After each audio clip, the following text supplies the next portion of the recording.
Allow the children to handle the budget. It's okay. Off your mic. It's okay. She Off your mic. Off like me. Chai!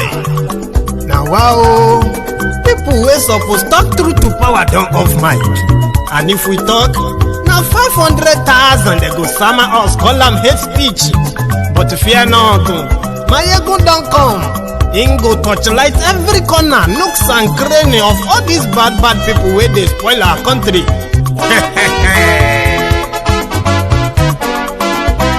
So my people make we laugh, yo yo.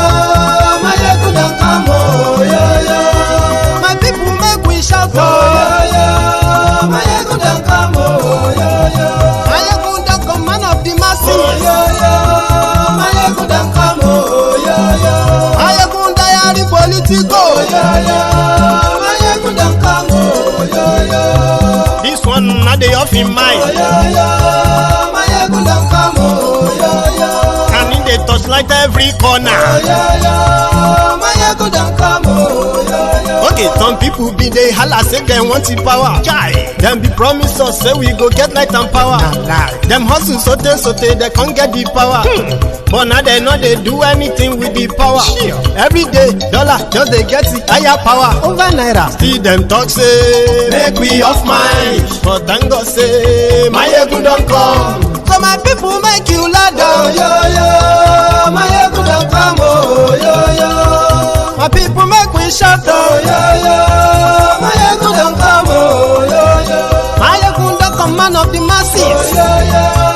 Maiyegun don't come, oh yo yo. Maiyegun diary Politico, oh yo yo. Maiyegun don't come, oh yo yo. This one not they off in mind, oh yo yo. Maiyegun don't come, oh yo yo. Person where they do evil, no one make person talk. Them say that Maiyegun, that man too they talk. He too they talk. Say Maiyegun diary, he they hot like pepper. But every day then they take money in bulk. Woman picking they the street they hawk. Still them talk say make we no talk. But thank God say Maiyegun don't come. So my people make you laugh, oh yo yo. Maiyegun don't come, oh yo yo. And people make you shout, oh yo yo. Maiyegun don't come, oh yo yo. Maiyegun don't come.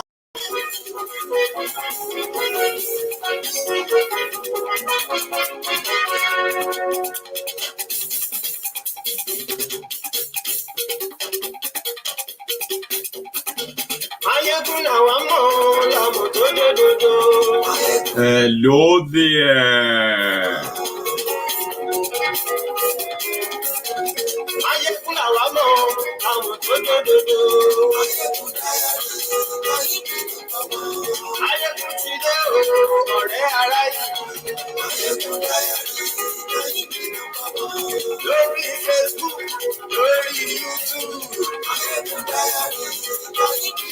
Good morning to you, good afternoon to you, and good evening to you from wherever you are watching from. This is Maiyegun Live.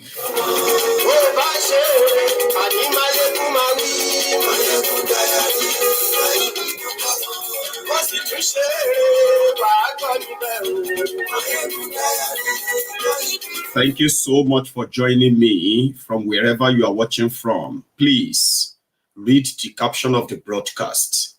Take your time to read the description as well. And also, please share the broadcast.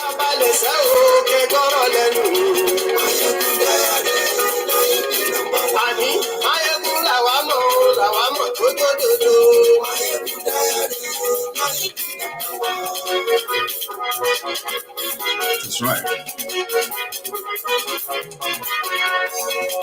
Adieu, Aketi.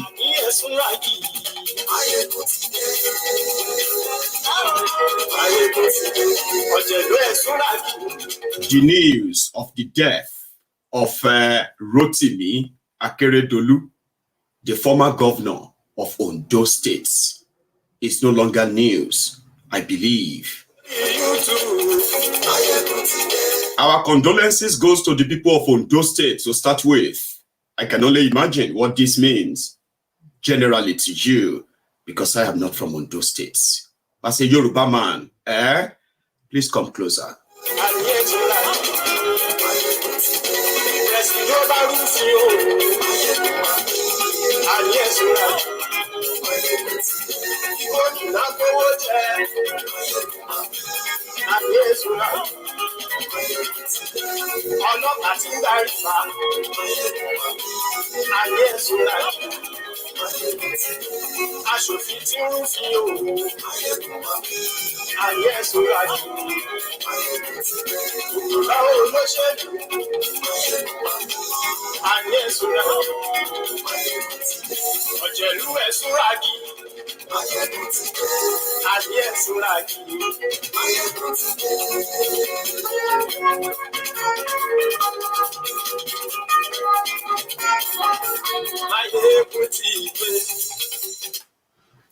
Motide.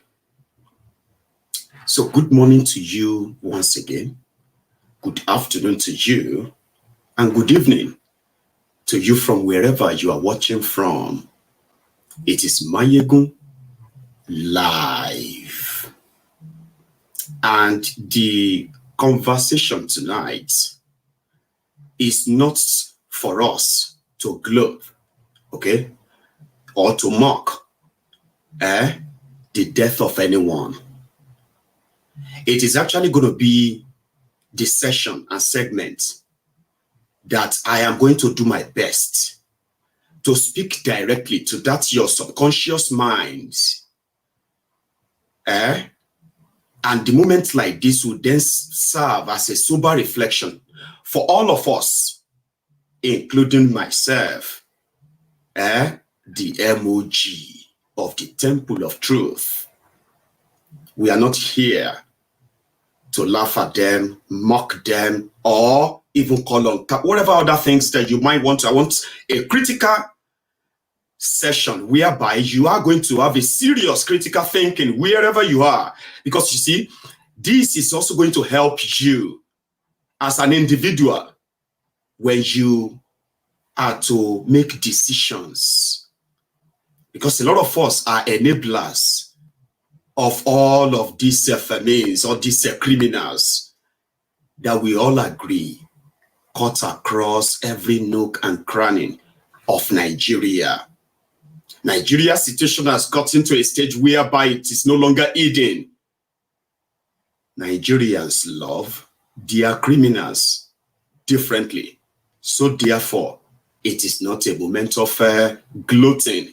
It is a moment of sober reflection that hopefully humanity will win. Well, I believe humanity will win. Rotimi Akeredolu, the former governor of Ondo State, has been off the radar for a very long time now. And as a governor of a state, of course, Rotimi Akeredolu will mean different things to different people in Ondo State. They have a scorecard. But for all of us who are Yorubas, including those of us who are Southerners, we can tell that before Rotimi Akeredolu became the governor of Ondo State, he had this aura, he has this personality, a personality of a nationalist, Yoruba first. He never hid that. He was a human rights constitutional lawyer. He was the former president of the Nigerian Bar Association. He was somebody who was very, very vocal when it comes to national politics in Nigeria, as well as regional politics, the Yoruba politics. He's been very prominent. So this is why somebody like myself and the rest of you watching me right now, okay, should find this segment on MaiyegunsDiary Politico very important. So Akeredolu, among others, before the military junta ended and this demonstration of craze and thieves and lunatics became a thing. They were symbol of what you could call, credibility, probity, responsibility, personalities that people will wish were those running the government of Nigeria. Unfortunately, people like me didn't join them at the time, but they kind of fought for it. They were fighting for democracy, constitutional democracy, a federal system sort of a democracy. They knew what Nigeria needed.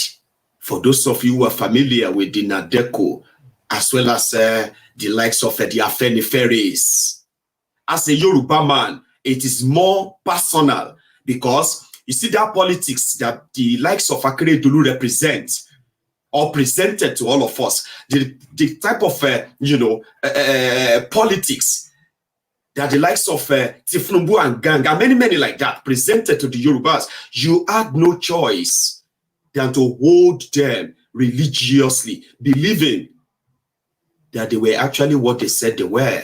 It was easier. They were disciples of Awolowo. What were those principles and legacies of Awolowo that the Yorubas cherished so much? Right? Education.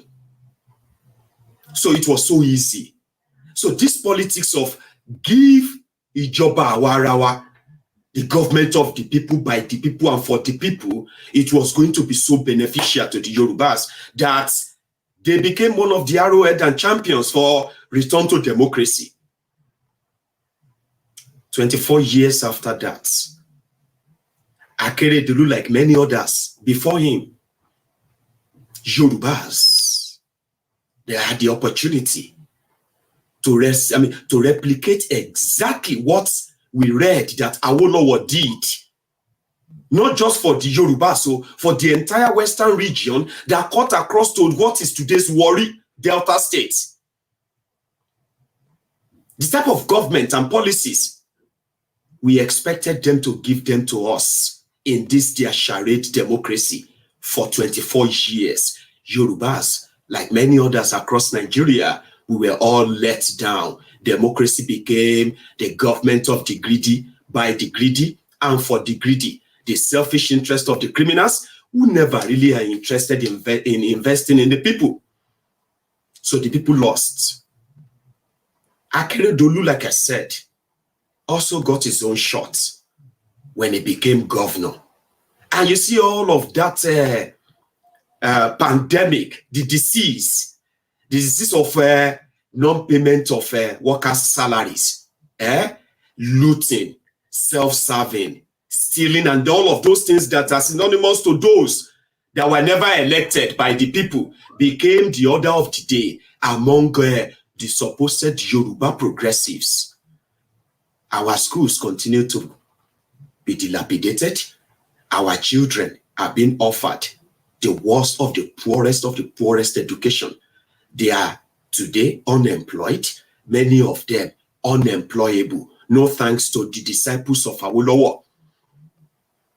Awolowo built the biggest premier hospital in Western region of Nigeria, that it was so good that the king of Saudi Arabia chooses that place for his own foreign medical treatment. These are records. But for 24 years, Awolowo and the government of Western region, with no access to crude oil money, and this incessant borrowing, selfish and self-interest, self-centered crooks that have taken over, Awolowo had a shot of the entire Western region for less than 6 years. These guys have been in charge of Yoruba land for the past 24 years. Yorubas have become poorer, just like the rest of Nigeria, and Nigerians have become poorer in 24 years. So everybody has their own shots. Pensioners not being paid. Although people will tell you more. People being underpaid, they will say a lot about that. That is why I said Akeredolu means so many things to so many people. But as a Yoruba man, one of the things that got missing in this their charade fraudulent democracy in Nigeria was that before this democracy, the champions of democracy, they said Nigeria needed true federalism. Nigeria needed restructuring, or else Nigeria is going to break up. So democracy came. We, the Yorubas, and so many of them who claim to be pro-democratic elements, they found it difficult to tell their senators, to tell their representatives, to tell their own status of assemblies, to make the push for 1, restructuring of Nigeria, 2, regional system of government, 3, the change of that fraudulent constitution.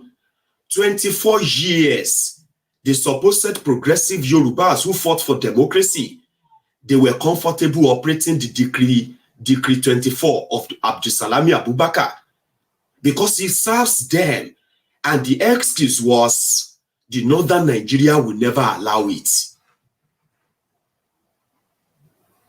But there was never anywhere on record in any of the Yoruba states where the Awolowo descendants, fraudulent scammers, there is no record anywhere that, oh, the Yoruba senators, the Yoruba reps, they have been pushing for the change of Nigeria constitution.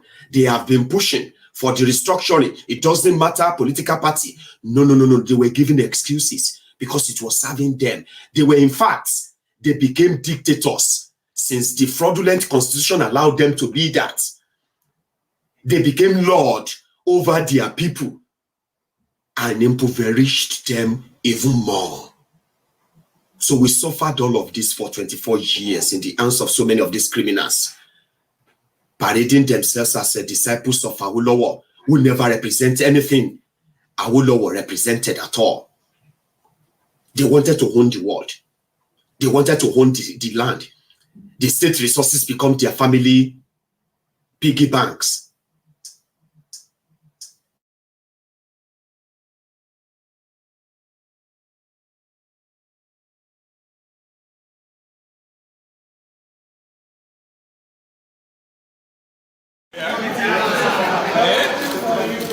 For us? Yes, sir. Just 1 minute, sir. How did the meeting go? What is that? Which meeting? We understand. Honorable Attorney General, I think you need to Okay, come here. AGF, sir. Okay. AGF, sir, how did the meeting go? Have you found the middle ground? Sir? Wait. Okay. Your Excellency, sir.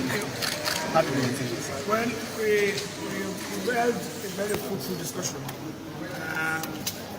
The governors of Southwest, as you know, were all there. The meeting was presided over by the Vice President, the Honorable Attorney General of the Federation was there, and the Inspector General of Police. Sure. So we have broad minds, and all of us have agreed on way forward.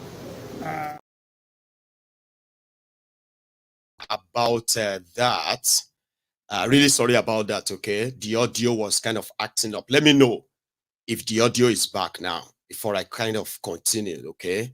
Because this is us now getting into the other part, which is the crucial one tonight.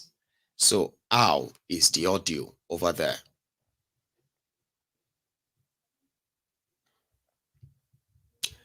Thank you. So let us continue. So for these 24 years, we watched helplessly how Yoruba land descended into a feudalist state where we could easily say Yoruba governors, they were simply paper tigers. They were just stooges. They were not representing the Yoruba people.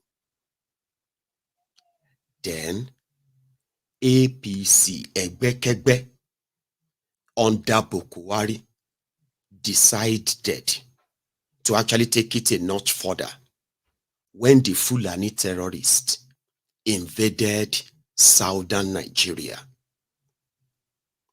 kidnapping people, ransacking farms, killing people on their farms, and the Nigeria media was reporting them as farmers' others clashes. How could farmers and others clash on the farmer's farm? And you reported that as farmers' others clash. I am working on my farm. The terrorists brings in their cows, destroy my farm. When I try to push back, I get attacked, killed. And then the media reported it as farmers' others clashes. How could I clash with people inside my home? So they were doing everything to suppress that. As Yorubas, reactions followed.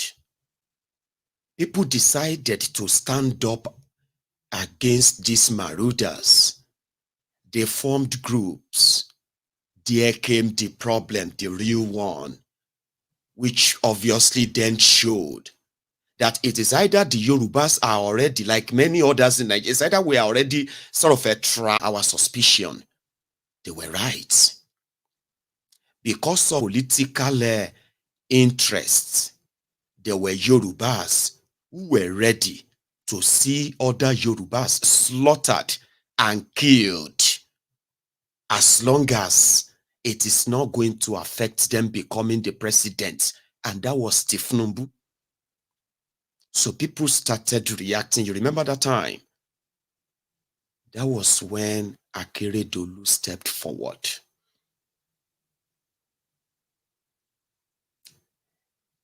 He took it upon himself and used his own experience. He knew the fraudulent contraption called Nigeria and how it is structured. But with Akeredolu, it was easier in a little space or short space of time to maneuver Bokwari and his goons to establish an Amotekun organization in Yoruba land. There are more stories to that too. Some people believe that the move made by Akeredolu, a man that was probably smart enough to hide his own medical conditions from the public, he was never seen to be sick. Some said he signed his own death warrant that day, and he also marked, they also marked Ondo states as part of their theater of war when their jihad will rip through the Yoruba land. Some people believe that moment, because the move was kind of strategic too. Like I said, they were all living under the illusion of one Nigeria until they saw through Bokwari's face that no matter how many people killed in the southern Nigeria by these terrorists, the only solution is for your people to give them lands, for us to resettle them. That is the only solution. Akeredolu said he saw through the eyes of his own supposed party man, Bokwari, that the reason why people are being killed in Yoruba land was because the Yorubas think they are stubborn, and Fulanis, they don't forget things. That when Lamadeshino was a governor of Oyo State, like many other Yoruba governors, there were this coordinated attempt to ensure that the Fulani terrorists who wanted to illegally camp in those forests, they were not allowed there to stay. And in the process, the Fulanis believe that the Yoruba land, they have a price to pay and they will pay it. Excuse me. Akeredolu said, looking straight into Bokuwari's eyes, it was pretty much like, except something is done, they can kill everybody. Buhari will not do anything about it. And that was what prompted him to say, listen, was there no regional developmental plan for the Yoruba land in the first place? They said there is. The one developed on how we are going to kind of recreate the economy of Lagos that you are seeing today in every other part of Yoruba land, where the wealth redistribution, development redistribution, including security of all those Yoruba land, will be coordinated in a way that they will be done all together, like collaboratively. They said there is. Then I think we have to bring it out now.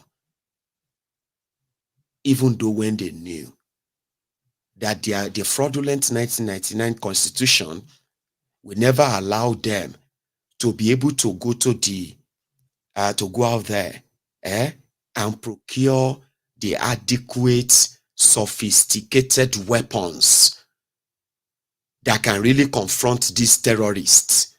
They know that's sort of a lacuna. But you know what Akeredolu said? He said, listen, if we either want to do, is either we do something or we all wait to die. That is the agenda. He saw through it. So they called the Southern security meeting in Akure. At that meeting, it was concluded that Southern Nigeria needs their own locally assembled security team that understands the terrain of their different indigenous land. And once they see any invader from anywhere, from every part of it, every of this border that is shared with the troubled northern part of Nigeria, right? They can easily curtail them, neutralize them. So the agenda, he knew that the Nigeria of what you have, everyone is going to take advantage. He knew, but he dragged the entire South. They pretended to agree. The Igbo governors, the South governors, they were not interested. But Akeredolu knew. But if they had made the move, they would say the Yorubas are assembling, they are assembling an army to break away from Nigeria. So what did you do? They said, well, we have agreed, and we have, our people wanted security outfits that would protect them. Let's start with that. So they went on, to promulgate laws. The State House of Assembly in Yoruba land, for the first time in 24 years, they actually sat together to agree to make law in the interest of the people of Yoruba land against external invaders. That law prohibited you moving your cows on foot in any part of Yoruba land. It's a crime. Then if you ever have to move your cows into anybody's farm, it's an act of terrorism. You will be arrested for terrorism. If you are carrying an AK-47 or whatsoever you in any part of Yoruba land, you will be matched with the same violence. They made law for that. Guess those who went after Akeredolu? Bokuwari, Malamu, and their police IG. In one of the interviews, and Angono, not just that, Lagos State was not interested in giving support to that security outfit. They don't even want Amotekun. Osun State at the time, who actually has to be like at the forefront, because of Tifnubu's influence, they were not fully really interested, right? But Oyo State, where Seyi Makinde at the time was the first time governor, right? Also keyed into it. Ogun State was not really interested.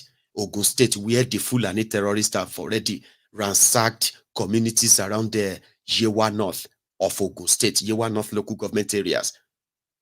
They were not really interested because of Tifnumbu's political interest. So, nevertheless, Akeredolu and his ambition of saying, we need to do something. In one of those interviews on record. At least when civil defense started, they were not carrying arms. They didn't allow them to carry arms. But a case was made. At the end of the day, today they carry arms. I'm sure Amotekun case gradually will be like that. We're going to make the case. Well, Your Excellency, it appears as though the IGP isn't bulging, and now we know that there's a community policing idea they're pushing. And I'm wondering, what if in eventuality that the IGP says, well, this is not going to happen except you collapse Amotekun into community policing, then would you just leave Amotekun to be handicapped in court for the time being? What are you going to do, really? I've said this. I said it clearly. Let me repeat it. We will not collapse Amotekun to community policing. Amotekun will start on his own. There is a law creating this Amotekun setup, this security setup.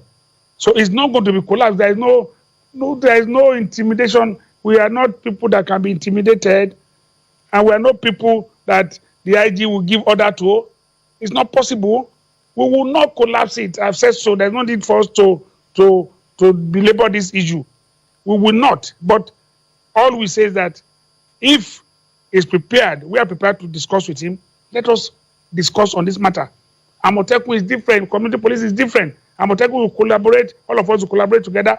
The issue now that is left is about carrying arms. And we say we will pursue this and make them understand at the end of the day.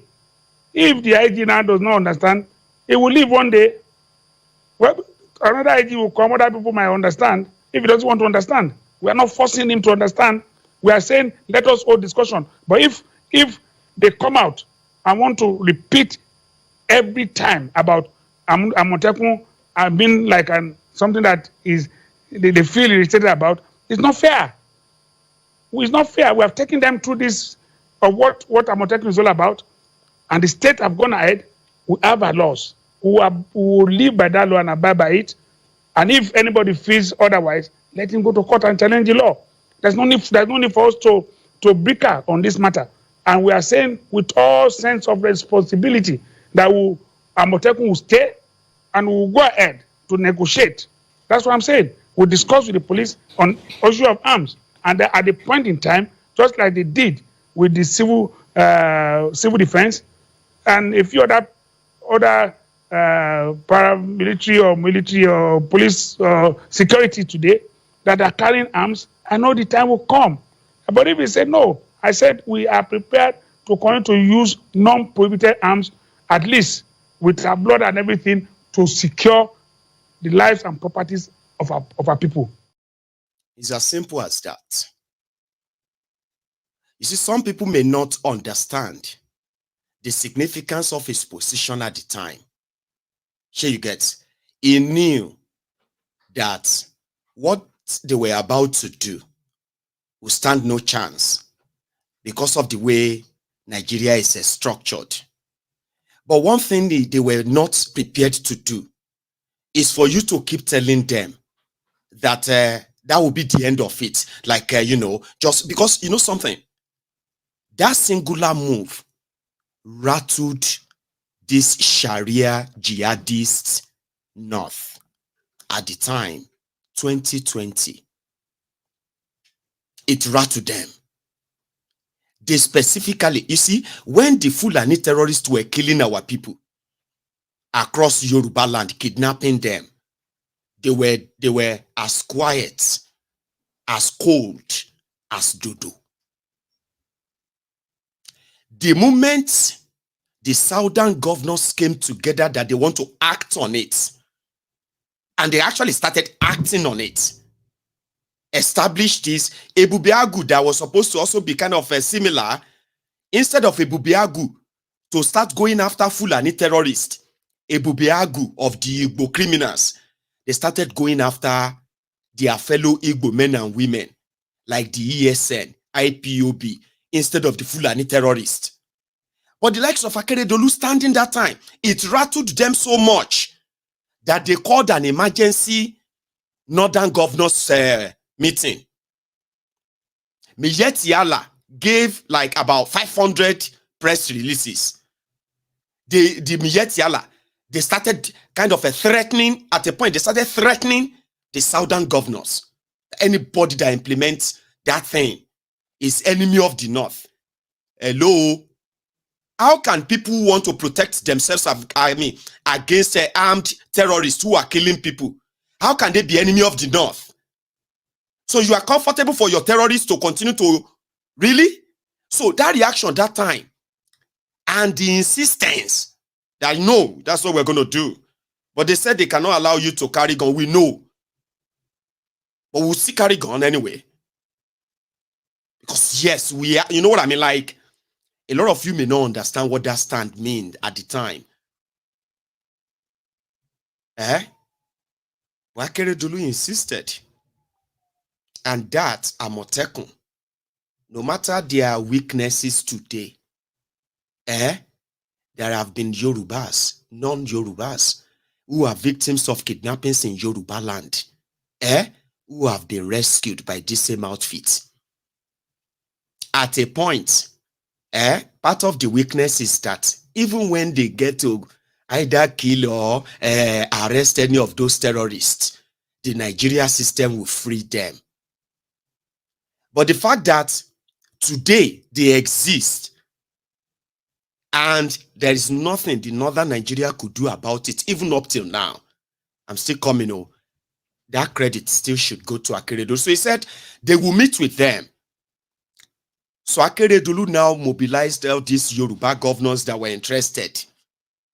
And they decided to go and speak to Bokuwari, to talk to his police IG. Why are you against the people defending themselves? Why are you against that? Amotekun is set up to go after Fulani terrorists and other criminal activities going on in our forest. Keep our people safe. And possibly return our people back to farms. Why are you against that? That was when they went to the asshole rock. This video. Akeredolu. For us? Yes. Just 1 minute, sir. How did the meeting go? What is that? Which meeting? We understand. Honorable Attorney General, I think you should Okay, AGF, sir. Okay. AGF, sir, how did the meeting go? Have you found the middle ground? Sir? Wait. Okay. Your Excellency, sir. How did the meeting go, sir? Well, we had a very fruitful discussion. The governors of Southwest, as you know, were all there. The meeting was presided over by the Vice President, the Honorable Attorney General of the Federation was there, and the Inspector General of Police. Sure. So we have rubbed minds, and all of us have agreed on way forward. And the most important one is that we are going to have the legal framework back this Amotekun. And this legal framework is going to be one in which all of us will look at, and we'll be sure that it goes without any hindrance. So would that mean now that the establishment of this outfit has been put on hold until the legal framework is developed? No, what I believe our decision is that Amotekun is there. Yeah. Amotekun will have to, the federal government is starting community policing, and it's more of in essence, really, it's about community policing. So we're going to work together and see the community policing and Amotekun work in the way. Okay.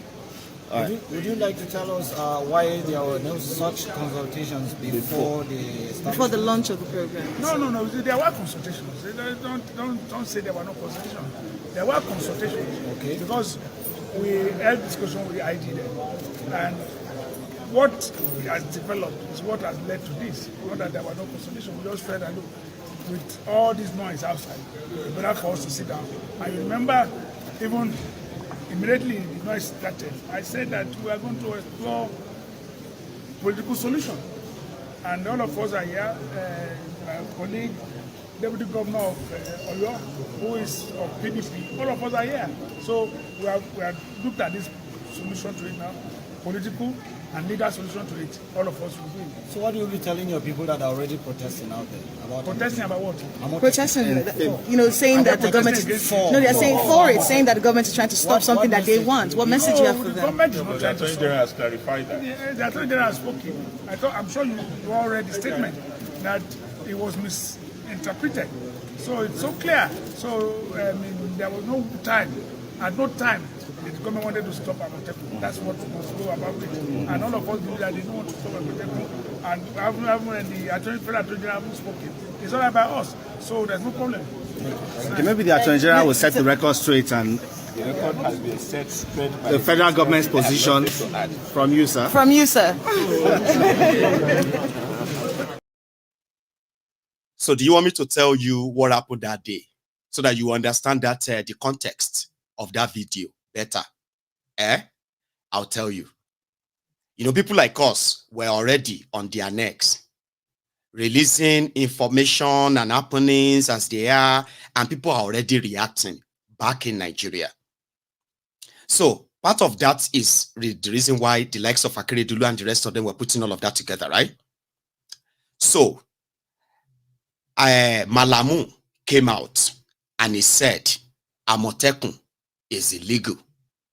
Akeredolu came out and said Malamu was talking nonsense. Who the hell are you, Malamu? We were elected as governors by our own people. We make law that established an outfit. The law passed. We signed the law. Who the hell are you, Malamu, to tell us something is illegal? So in the process, they now said they wanted to do political solution. So in their political solution, right, Malamu and their northern criminals, the jihadists, they said Boko Haram had a plan for community police. And they have a template of how the community police is going to be structured. So they were ready to sell the idea of the community police to the governors so that the Amotekun they are setting up, it won't be called the Amotekun. It will just be state police that Boko Haram wanted to set up. This was like trying to give them lollipop so that they could take away their jewel. Okay? They knew why Amotekun was set up was because of the Fulani terrorists. Do you understand? Amotekun was not set up to conduct community police, to come and check whether people are doing normally sanitation, people are not committing crime and all of that stuff, like walking about in your community, neighborhood watch. No. Amotekun was not set up because of neighborhood watch. So that was where Akeredolu stood his ground. So when the media was trying to say, what is now the position of the federal government after that meeting? Akeredolu said, Amotekun has come and it has come to stay. The idea of community police that the federal government is talking about and the legal whatever they are talking about, we will look into that. And with what we want to do with Amotekun, with what Boko Haram want to do with community police, as long as it's all about security, we will look into that. And that, after that meeting, there was no talk about community police from Boko Haram anymore. But they ensured that Amotekun will not be harmed enough to be able to confront the terrorists, because they are those who are funding the terrorists. They were made, around that time, it was the time Dangote truck was also transporting thousands and thousands of all these terrorists across Nigeria. This was 2019, 2020, 2021, Nigeria. So around that time, they started threatening the Yorubas with their presidency. They said Yorubas should just forget about presidency because of Amotekun. And in one of those times too, Akeredolu in his element. I spoke about the fact that we are 200 million, and today we have a police command in a nation as vast as Nigeria, what is the sense in it? Let us ask ourselves. One is to have a single police command. One manner of intelligence gathering will exist in what we have today. Let me ask, even my brother who is here, who is in fact, or indeed, the chief security officer of his state? Am I? Is he? Is hanging? Do you control the police totally? Do you? This has led us to have to create Amotekun in this region, and we are proud of Amotekun.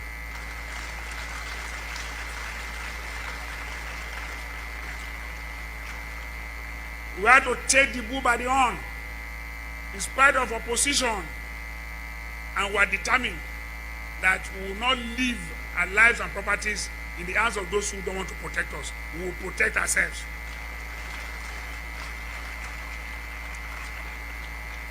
The problems we have is over centralization of authority in the center. Let me say it OR. Authority is over centralized in the center, in the hands of the Vice President.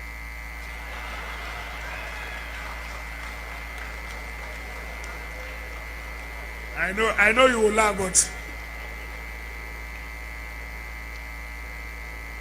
Mr. Vice President is a professor of law. I'm sure you all know.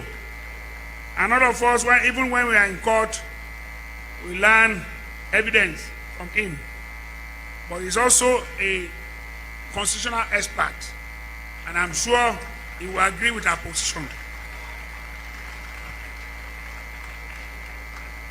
We are suffering in this country from mutual suspicion. Don't you believe?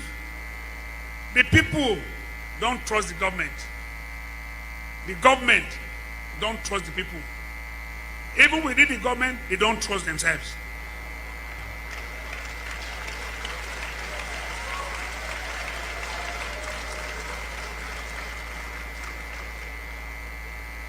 And we have been talking about pandemic,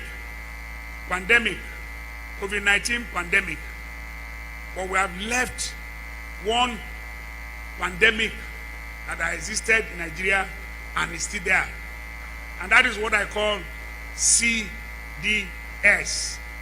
Credibility Deficiency Syndrome. It is. Akeredolu. He stood his ground on that to the end. And I give that to him. As a Yoruba man, to me, Akeredolu is a nationalist. Akeredolu is a Yoruba nationalist. Maybe not the perfect one that we would kind of have loved to see. Because when you protect the interest of your people at the risk of everything else, as Nigeria is structured, where hypocrisy is a very valued currency, you can look away. You can pretend you're not seeing it. You can sugarcoat it. You can talk it down. On this issue of lives and properties, he understood the risk. He understood the danger. And he took his chance. He could only do that because he was a governor of a state. That is what sober reflection should be to everyone you see today. 24 years. That singular thing is the only thing you can pick out of the Nigeria 24 years democracy that Yorubas can say, it is not perfect, but somebody stood for it. And it is currently outliving him. But is it perfect? Oh, no. It's far from it. His actions, some believe, automatically led to Ondo states becoming a target for them. They carried out Owo massacre a bloody massacre that no single person has been held responsible up till now. Amotekun that we have across Yoruba land, they are not efficient. Investment in them is not holistic. It is not collaborative. But do we have Amotekun? Yes, we do. And at a point, a governor in Yoruba land was proud to deploy these same outfits to go and rescue Yorubas in distress. On record, that is what you call Yoruba first, Yoruba nationalist. When they talk, that means they have to stand against the status quo that Nigeria represents. You cannot love Yoruba and love Nigeria. Ko possible. You will never be comfortable. Ever. Listen to me. When somebody says and lie to themselves about one Nigeria and they say they are Yoruba, you will never, ever be a true Yoruba person. And say you love Nigeria. You are going to despise Nigeria.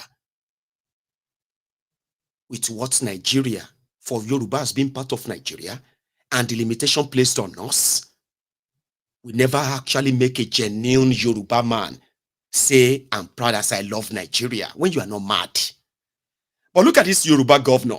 Seyi Makinde once stood and said, I deployed and they delivered.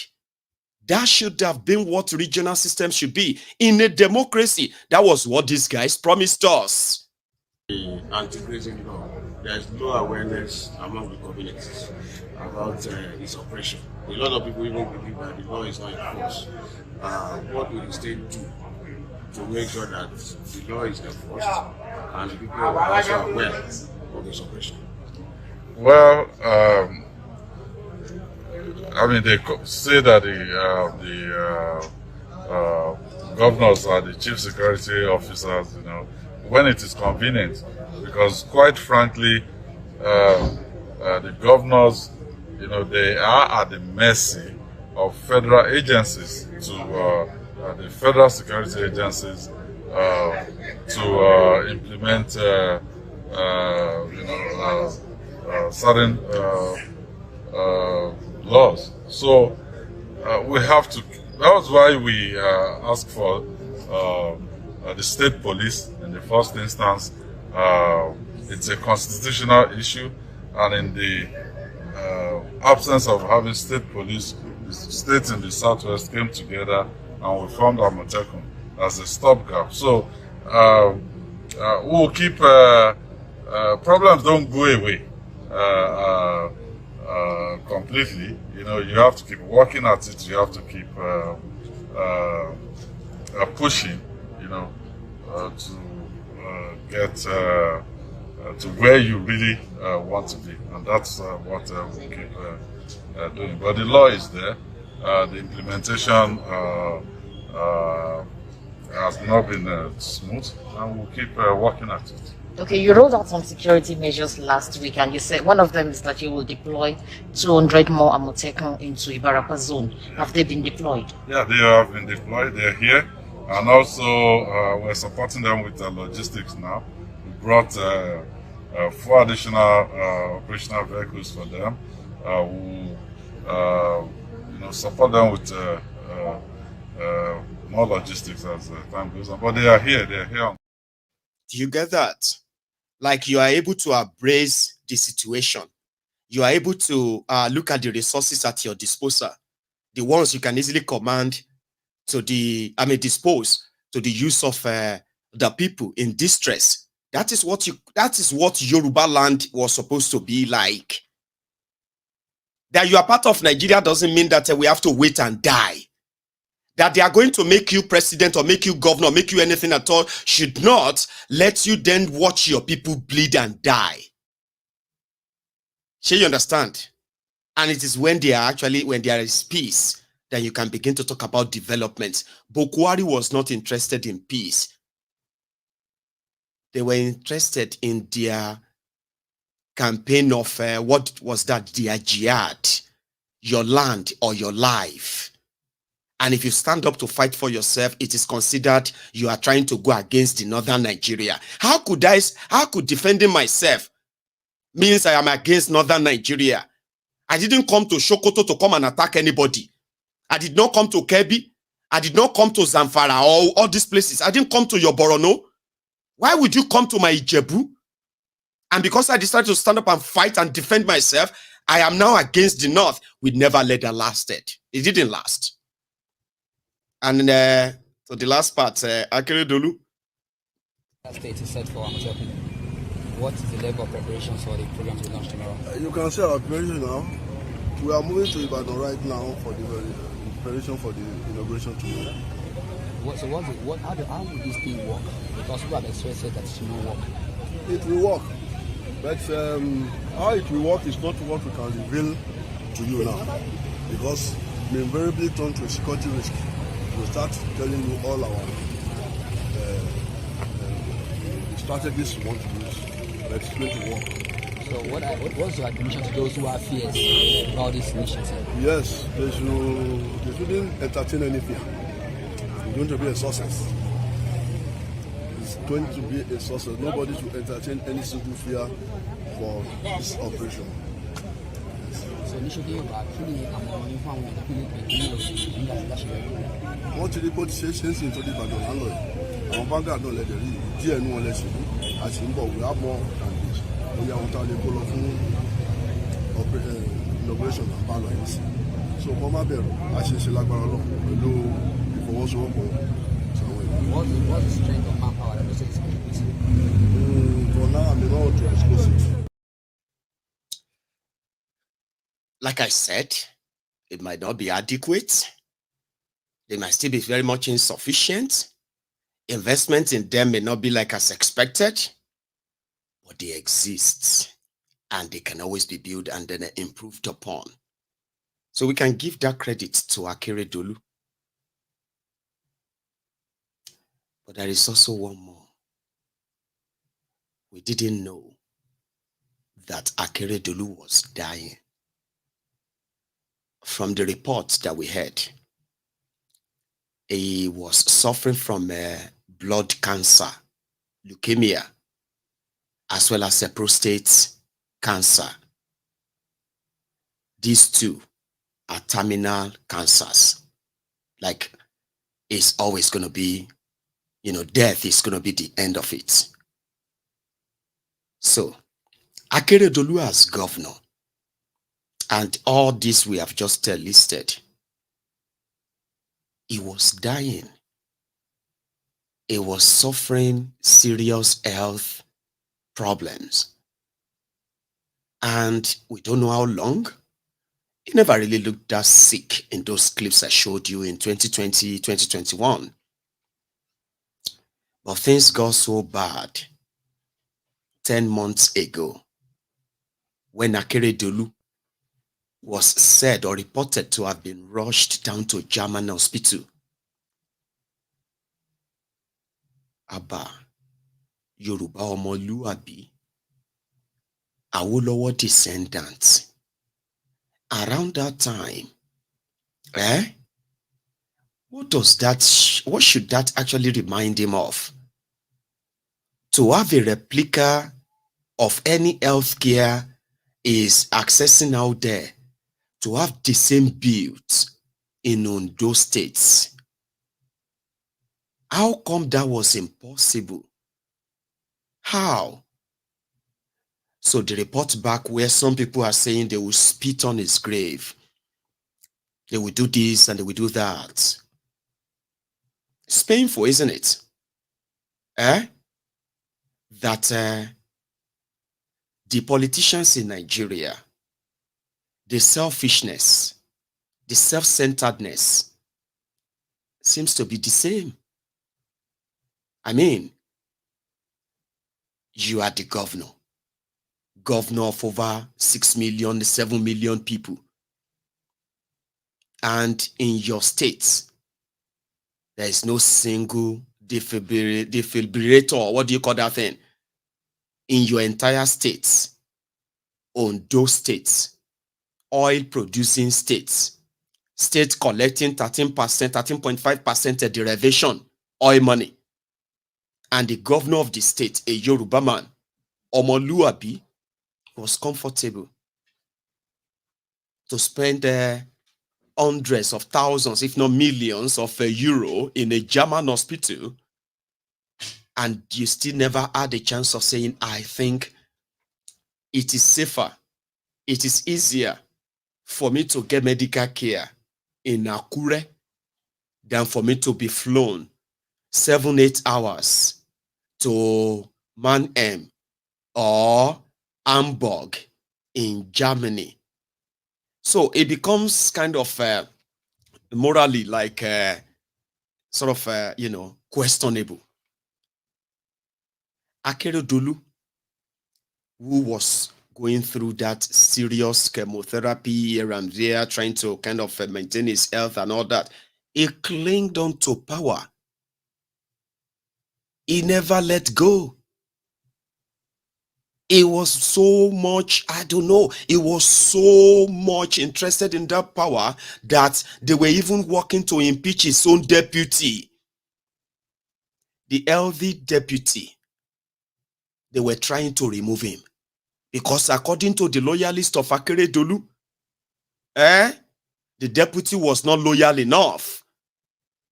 A very, very sick man was more interested in being called Mr. Governor. And that sent a different message about the Akeredolu we have been sort of looking at since. I remember when Yaradua was unwell. And the people like Akeredolu, they were asking moral questions like, listen, constitutionally, you were supposed to have actually opt out. Your health is seriously, you know what I mean? But I mean, morally, you can't be governor, you can't really do anything, but you subjected your people to needless trauma of, hijackers. You were not there. The government was turned to the government of the father, of the mother, and of the son. When the father is not there, it turned to the government of the mother and the son. All the legacies, all the things that they probably, some things that you have to be like, shape power actually defines man, truly. And they say, yeah, it does. Akeredolu was so unwell that they could have just let him get his better rest, recovery, since they moved him to Germany a year ago. But for power, for whatever it is, and the saddest part, Akeredolu could possibly afford to take himself to any part of the world for medical care, even though it is an indictment on himself as a governor of a state.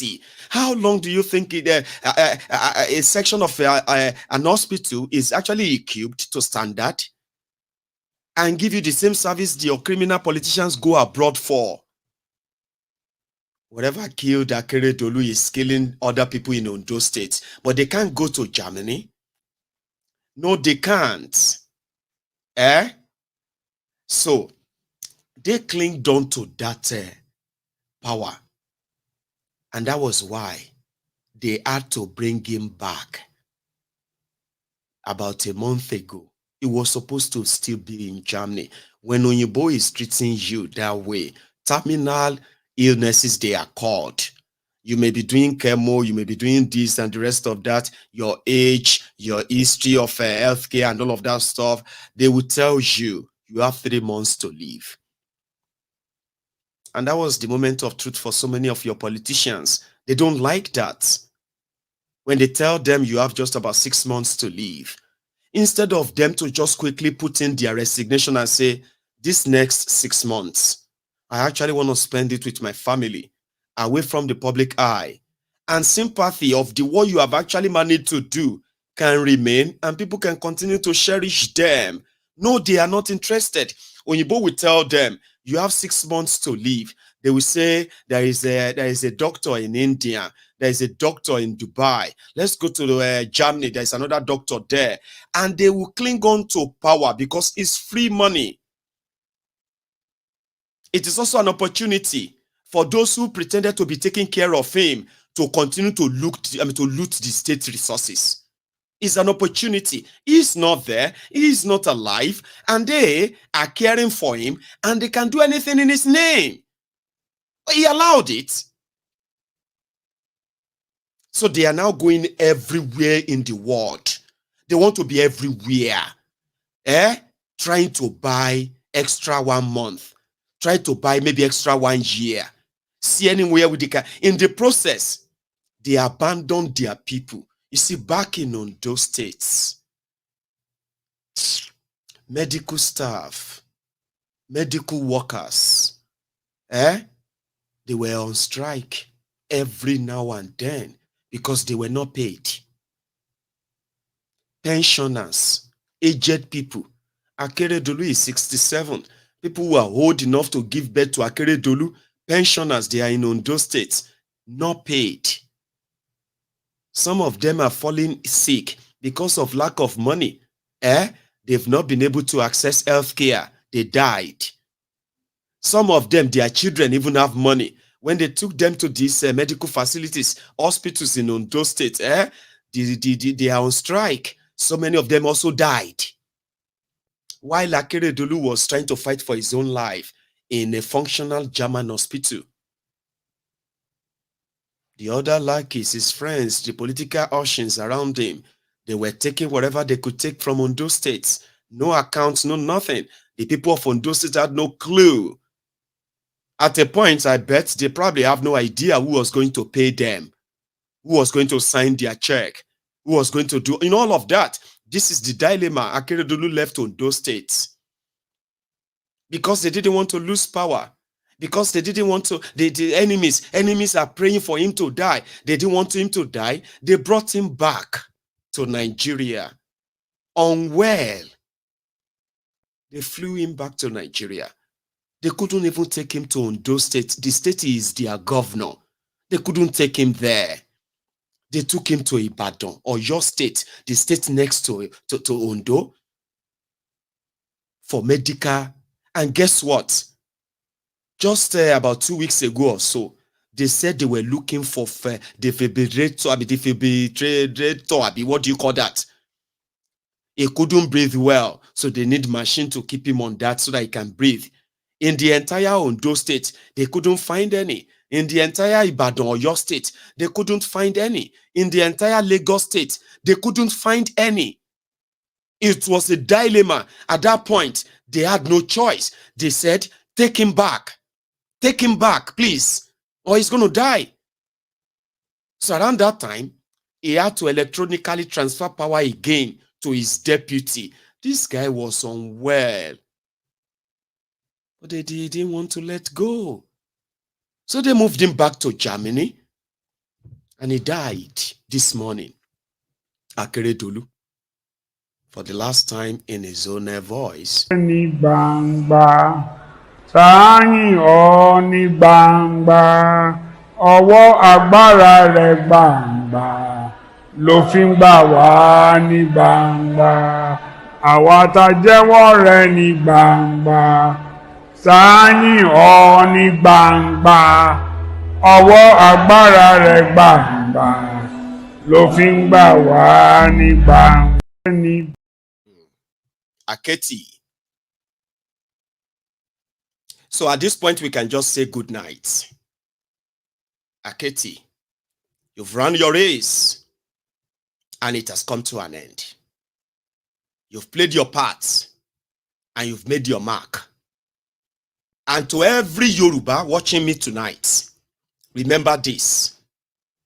When we say Yoruba first, that is something that should mean something to you than beyond riches, power, and every other thing that comes with it. Nigeria is an unfortunate place that we, the Yorubas, as the Yoruba race, have been trapped in. And the selfishness of those who are weaker among us is never going to see to the survival of our race as a people.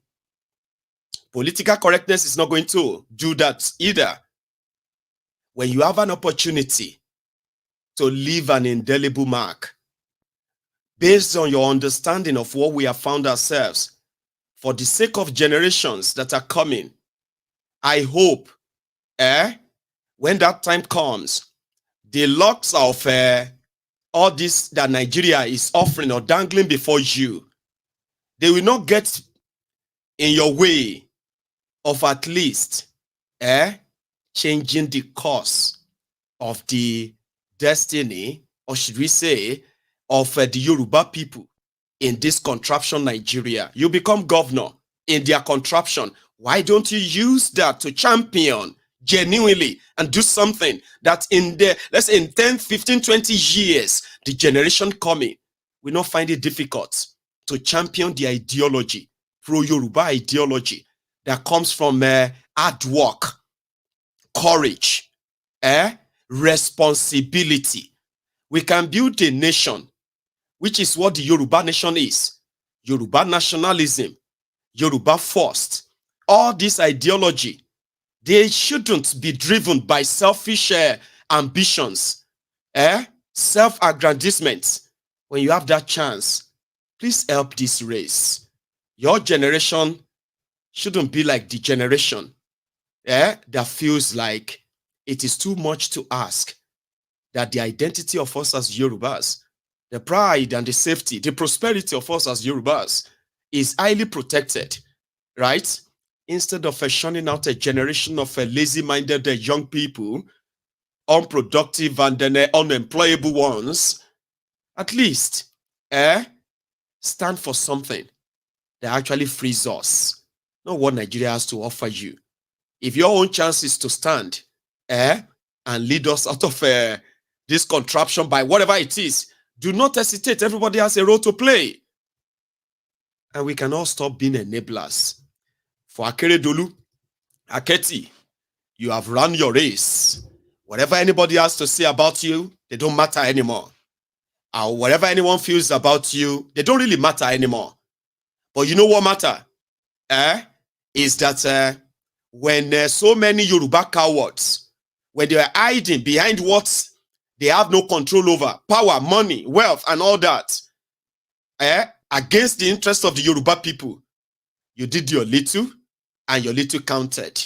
We hope the likes of Tifnumbu and gang, who are sending condolences, saying all beautiful things about you, they can use their own position today to cement the safety, prosperity of the Yoruba people without having to compromise that for the selfish personal agenda that they are all known for. So like I said, Aketi has run his own race. You and I, we are now running our own. What would you be remembered for? As an enabler who love your oppressors differently? Or as somebody who will love to see a Yoruba land that is truly independent of this contraption? That is not too much to ask. And since Aketi's race has come to an end, here is how the Akure people reacted to his deputy, who is now the governor. Let's go back to Akure, ladies and gentlemen.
We are no longer in convos.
See? And I think if, I was expecting them to be kind of in mourning mood, like, oh, we just lost a good man, we just lost this or that. It seems that that is not the feeling in Akure or in Ondo, because according to them, it is an end to an era, and they are so happy that Akeredolu is finally gone. That wasn't what I expected to see, but it's what I saw. And again, like I said, a program like this is for sober reflection. When you have your chance, please take it. Imagine if he resigned 10 months ago to go and take care of his own health. There's possibility that he's probably going to live longer.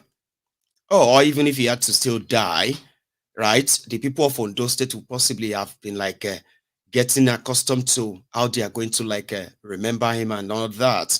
But it is their politics in Nigeria, okay? Dog eats dog. Meanwhile, in the hall, as required by their law, they've sworn in his deputy, Ayedatiwa.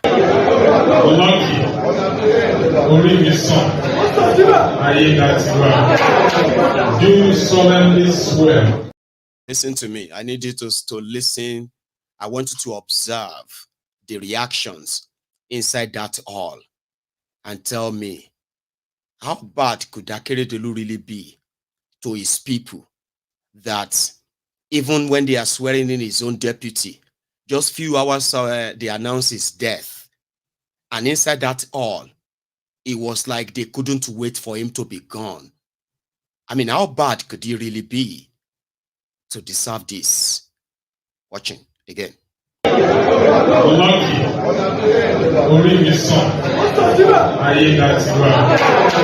Do solemnly swear that I will be faithful and bear true allegiance to the Federal Republic of Nigeria, that as governor of Ondo State, I will discharge my duties to the best of my ability, faithfully, and in accordance with the Constitution of the Federal Republic of Nigeria and the law, and always in the interest of the sovereignty, integrity, solidarity, well-being, and prosperity of the Federal Republic of Nigeria. That I will strive to preserve the fundamental objectives and directive principles of the state policy contained in the Constitution of the Federal Republic of Nigeria, that I will not allow my personal interest to influence my official conduct or my official decisions, that I will, to the best of my ability, preserve, protect, and defend the Constitution of the Federal Republic of Nigeria, that I will abide by the code of conduct contained in the 5th schedule to the Constitution of the Federal Republic of Nigeria, that in all circumstances I will do right to all manner of people according to law,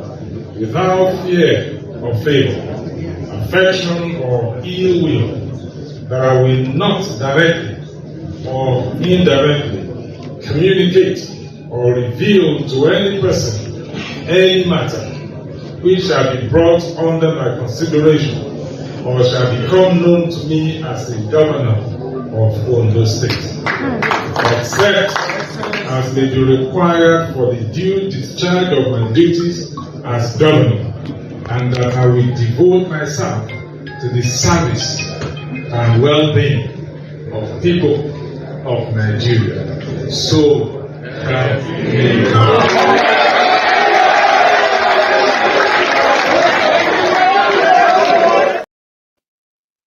You see that? It is a very tough world out there, brethren. Dog eat dog. Do you see how happy those people looked?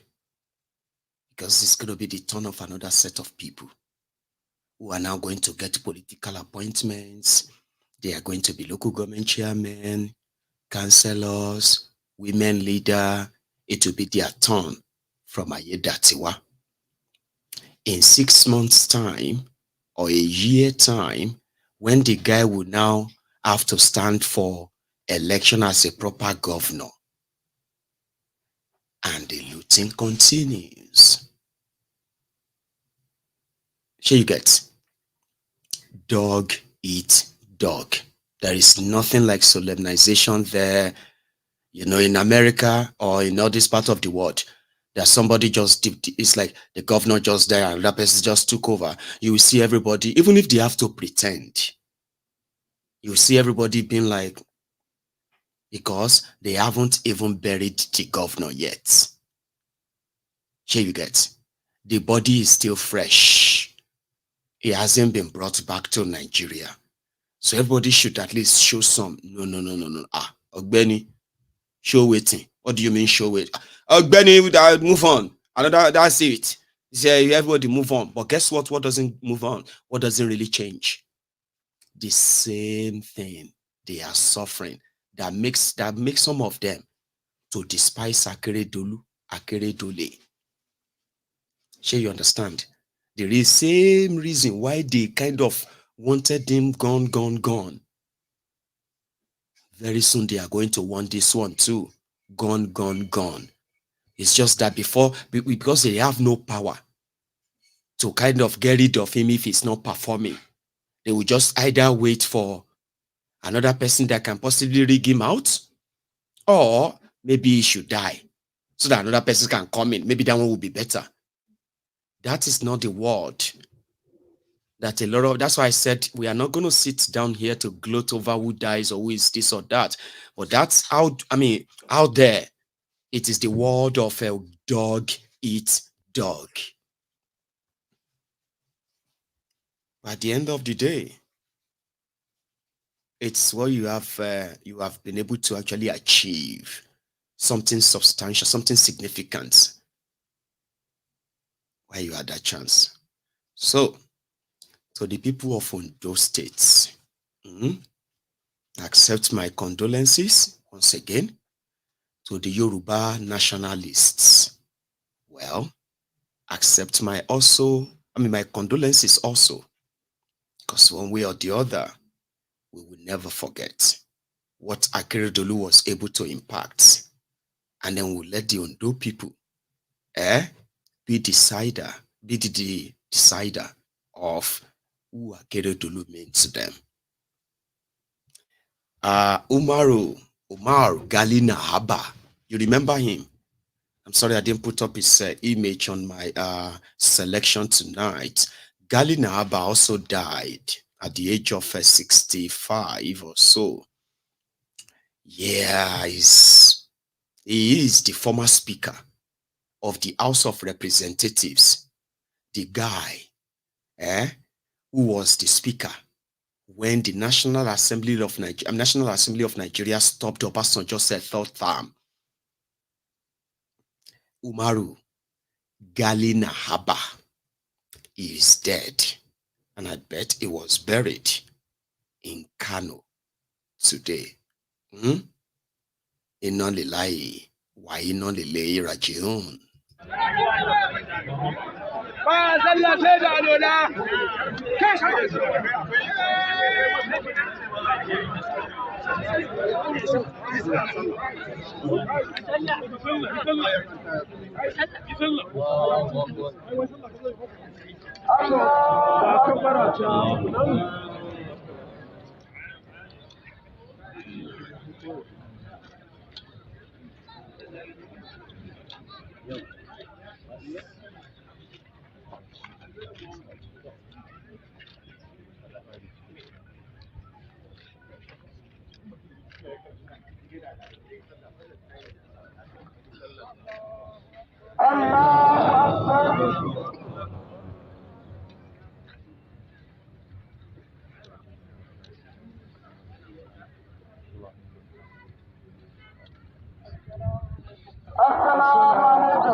So, may Allah forgive his own sins too, okay? And then send him to wherever he deserves to be. I am not the judge, and I'm not interested where Nahaba ends in, okay? Ends up, whether he's hell or fire, I don't care. But you know, Umar Ghali Nahaba, if it wasn't people like him too, he didn't do it possibly for you and me. He was able to do that because if he didn't, Obasanjo would have been the Paul Biya of Nigeria today, and nothing would have happened. Nothing. You know why some of us are very angry at Obasanjo? I'll tell you.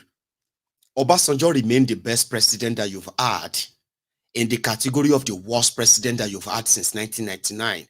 In the town of the blind, one-eyed man is their king. When it comes to the criminals who have been in charge of Nigeria in the last 24 years, Obasanjo has remained the best. I mean, here you understand, in the eye of the blind, one-eyed man is your king. Obasanjo is that one-eyed man.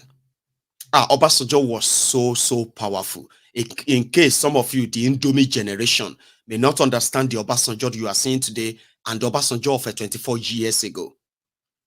It was a man that was coming from the tip of death.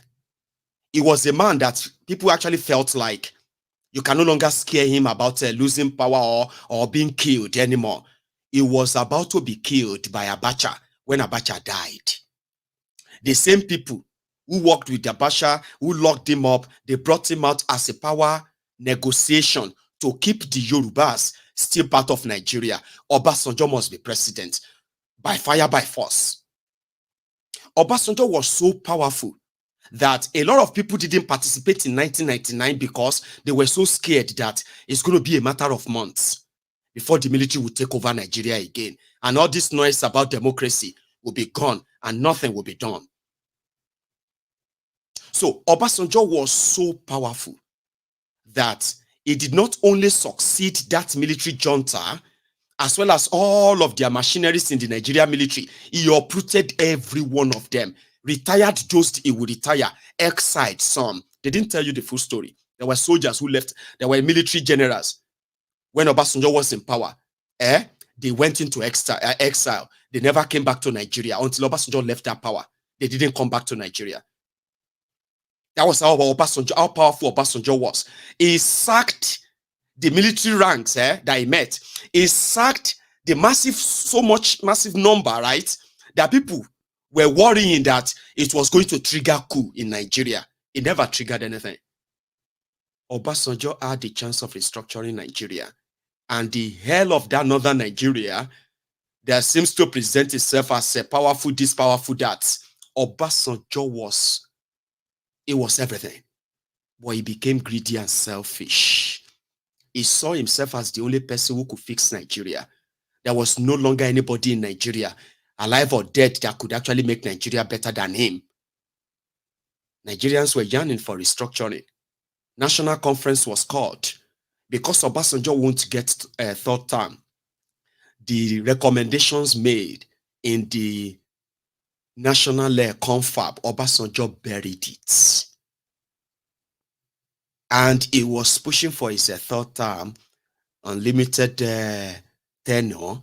It would have become the Paul Biya of Nigeria today. You see that 24 years, last 24 years. By now, Obasanjo will still have been your president. Just like you have it in Uganda. Yoweri Museveni will contest election and he will win 97% of the votes. Is the one you cannot defeat him. It was the likes of Ghali that clipped the power of Obasanjo. And what did Obasanjo do? He decided to punish Nigerians for it. He gave Nigeria a sick man as the president. And since that time, Nigeria has been what? Descending into the abyss. And Nigeria is currently at the precipice of balkanization. Precipice of a breakup. And the same Obasanjo is now asking the young people to fight for their country. Now he can no longer fight. He's lost all the fight in him. Ghali did that. And today, they can tell you that they are the ones that will decide who is going to be president. They are going to decide who is going to be in the military. They are the one who will decide who will get promotion. If you don't like it, we will deal with you and all of that. And everybody is running about like headless chickens today, including Obasanjo. But the Ghali is dead. And Nigeria, confusion continues. Who would ever believe there is IDP camp in Abuja? Abuja people, they try, they cover things. Apart from the fact that a lot of you are now like, walking about trying to be very careful so that you don't get kidnapped.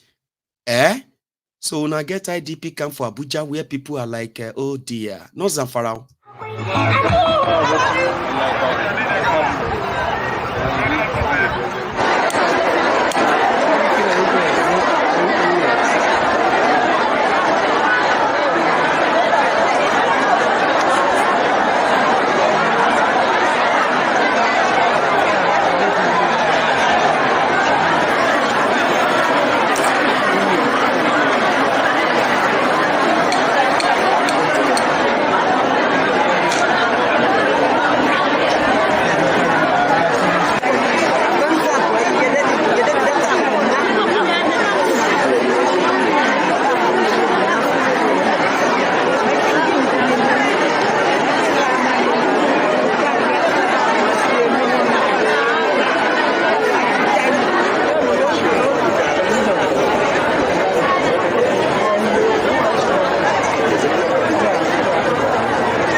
Did you see that? Now close your eyes. Close your eyes. I'm serious. Just close it. You remember the image you just saw now? The women, the children, the aged, the vulnerable, the sick. All of them that you see in that image on your screen. Okay. Now, yeah, just imagine that in 10 million people like that. And imagine that in at least over 800 different locations across Nigeria. People like that in Nigeria. And they are victims of different terror groups, terrorists. There are those who are hunting Christians, the Boko Haram. Those ones are killing Christians. If you are not ready to convert to Christianity, they will kill you. And if you don't want to be killed, you will end up in those camps, sleeping rough with your children, sleeping rough, sleeping in uncompleted buildings, you know what I mean? Abandoned schools and abandoned facilities where you are hiding, exposed to all kind of danger, including your children.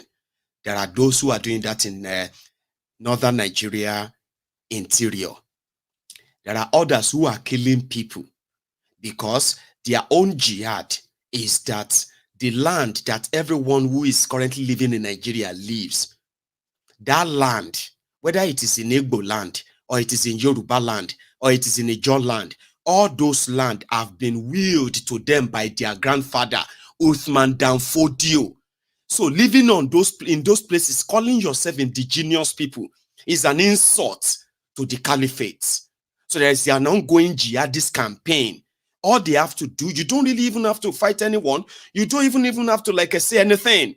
They just come straight to your community and they can ransack tens of communities in a single night. And Nigeria military will not say anything. So what they do is that for those that will survive, they will become refugees far away from their land, begging to survive. Because these people would like to take over.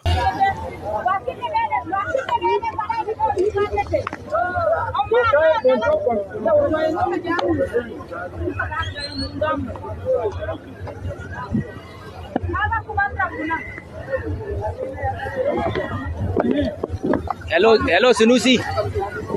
Da Allah ina son kana ji. Ka biyo bakin hanya duka ka gaya ma mutane cewa da Allah ga Fulani nan za su zo su wuce ba ruwan kowa da su. An yi magana ne yanzu za su zo wucewa kawai za su. Ka gane abu bakin hanyar nan kar wanda ya ce wani abu ga su nan wucewa kawai za su yi. Da Allah abi ga su nan za su taho yanzu da Allah abi a gaya ma mutane. So when they tell you the government is doing everything, they are not doing anything. Don't be stupid, man. They know them. They know the terrorists. They coordinate their movements. They have areas in northern Nigeria that they call the ungoverned territories. These are territories controlled by the terrorists. There are people there. They've chased them away. They've killed those they will kill, and they've chased the rest away out of those places. These guys commit all these genocide, these crimes, and they stay on the crime scene. In some places, they are renaming those communities. They are renaming communities where they are chasing people away. The military, the police, they are all in on it. The terrorists will put a phone through to a commander, a military commander, to warn his boys because they are just passing it. They don't want problem. Oh. They should warn his boys. So in northern Nigeria, I mean, they killed over 400 people in Plateau states. Guess where people were going? They were visiting Tifnumbu in Lagos, including the person that they massacred these people. Fulani terrorists killed these people. He also chartered flight to Lagos to go and pay homage to Tifnumbu. Oh, but Nigeria, chartered planes all over the place. They are paying homage to Tifnumbu. Over 400 people killed.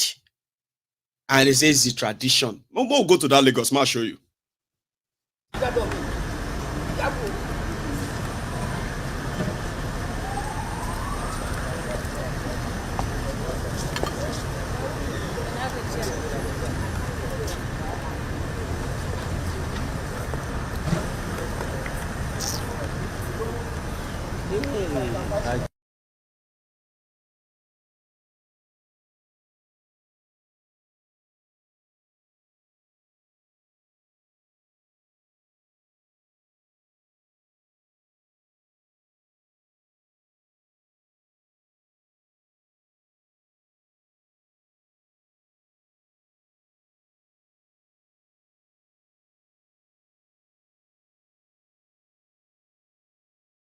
I mean, they all practically just saw themselves in Abuja.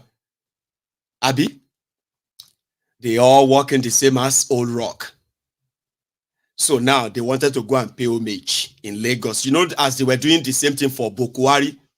So Tifnubu to want to enjoy, come and visit me, all of you, 36 state governors. One of them even went there and he started talking about renewable energy. Renewable energy. So they were talking to Kalu about renewable energy because they went to go and greet him.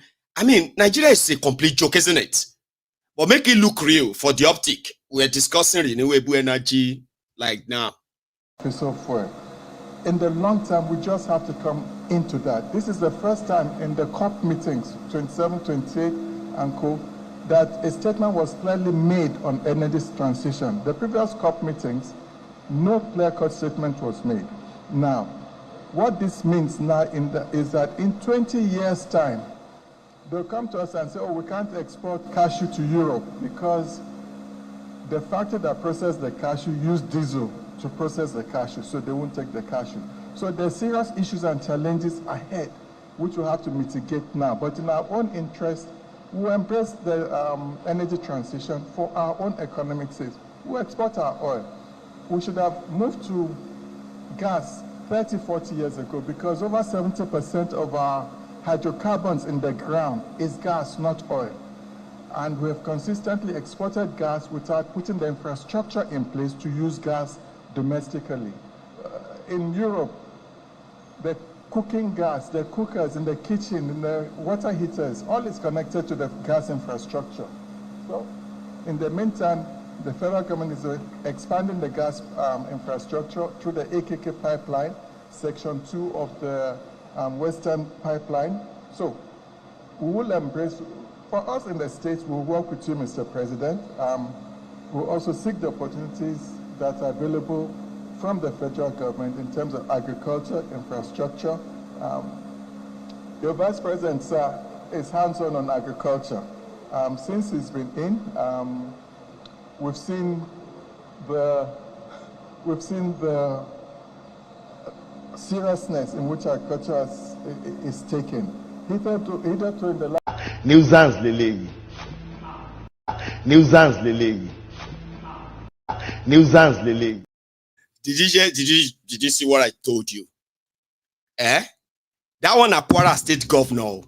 Ask him that did he discover after eating chicken, and burukutu inside Kalu, or maybe he snuffed the cocaine, I've been at the heroin, then give him. We don't know what then give him inside Kalu. He started talking about COP22, KKK pipeline. In Europe, they have gas in the kitchen. You see, these are a bunch of clowns that they say, very intelligent. That's a very good idea. All for the optic, all for the camera. Sure you get. But go to Kwara State and go and see what is now doing about renewable energy, bio this and that and the rest of that. All nonsense. So, but making just look like say, Mr. President is working. We went to go and visit him. He's already discussing ideas. We're discussing ideas. I won't worry. That's the same thing. They will pack themselves like that. They will carry themselves to go Saudi Arabia. They will turn on the camera. They will start talking about, you see, especially on the renewable energy, agriculture, in the area of agriculture, in the area of security, in the Kiniko. Sokoto governor talking about agriculture. I mean, I guess those who are going to be in the room, they are themselves. So Tifnumbu, Gbajabia, Mole, the same people where they left Abuja together. Same people who left Abuja together, left Nigeria together. They will go somewhere, put themselves in a room, and they'll start talking. You see, we have signed some deals. We have made sure that we are signing some bilateral agreements and all of that. Mr. President has told investors they will come go play the video back for them in Nigeria. They will say Tifnubu was having meeting with investors. Other governors present, they will start mentioning all of these worries. And Nigerians in Nigeria, the mumus, they too will be reading news. Tinubu met with investors in Saudi Arabia. They discussed renewable energy and how to establish a big plant in Kwara State, $1.6 billion plant. Nobody has a clue of what they are talking about. But headline in Nigeria says, Tinubu and the Kwara governor, they have signed a renewable 2026 energy, blah, blah, blah, and they are going to start a plant with a Kuwaiti gas furniture company. Nobody asked. They just say, hey, he's bringing investment. I won't worry. That is why Kalu is now telling them, we need peace. That one at the president too. It'd be like Joe Biden. When Americans are being kidnapped and they are being killed, they are being like, raped, sold into slavery inside America. And Joe Biden now called his fellow clowns and said, we need peace. I want all of you to make sure that you come up with an idea on how to have peace in this America. And they can't play the video. 200 million mumu. That's the Nigeria. When you abort, just say, Maiyegun abort, abort, abort. This is called also sounding like they are doing meeting about you, the Nigerians. Make life more sacred and educate our people for a change of mindset in circumstances that we have. Nigeria belongs to all of us, and we have to take care of it. I'm glad the faces I'm seeing here today, and Your Excellency, the Governor of Rivers, I read your statement. I say thank you very much for that statesmanship broadcast and reliance on peace. It's only with peace that we can govern, and governance has started, in earnest. To some of you, I don't wear but walk out for Nigeria unity, a broken circle that say bye-bye to ignorance and poverty and renew our hope. Luckily, Opunzodima is here. And his God's name is hope. And we are spared that from all of those. Yes, to many of you, there is no government. Before you got here, I think Babudu and myself were reviewing the elements of the body.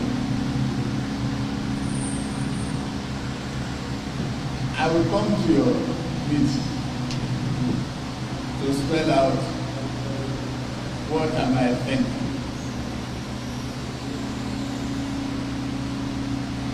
We'll touch on judiciary,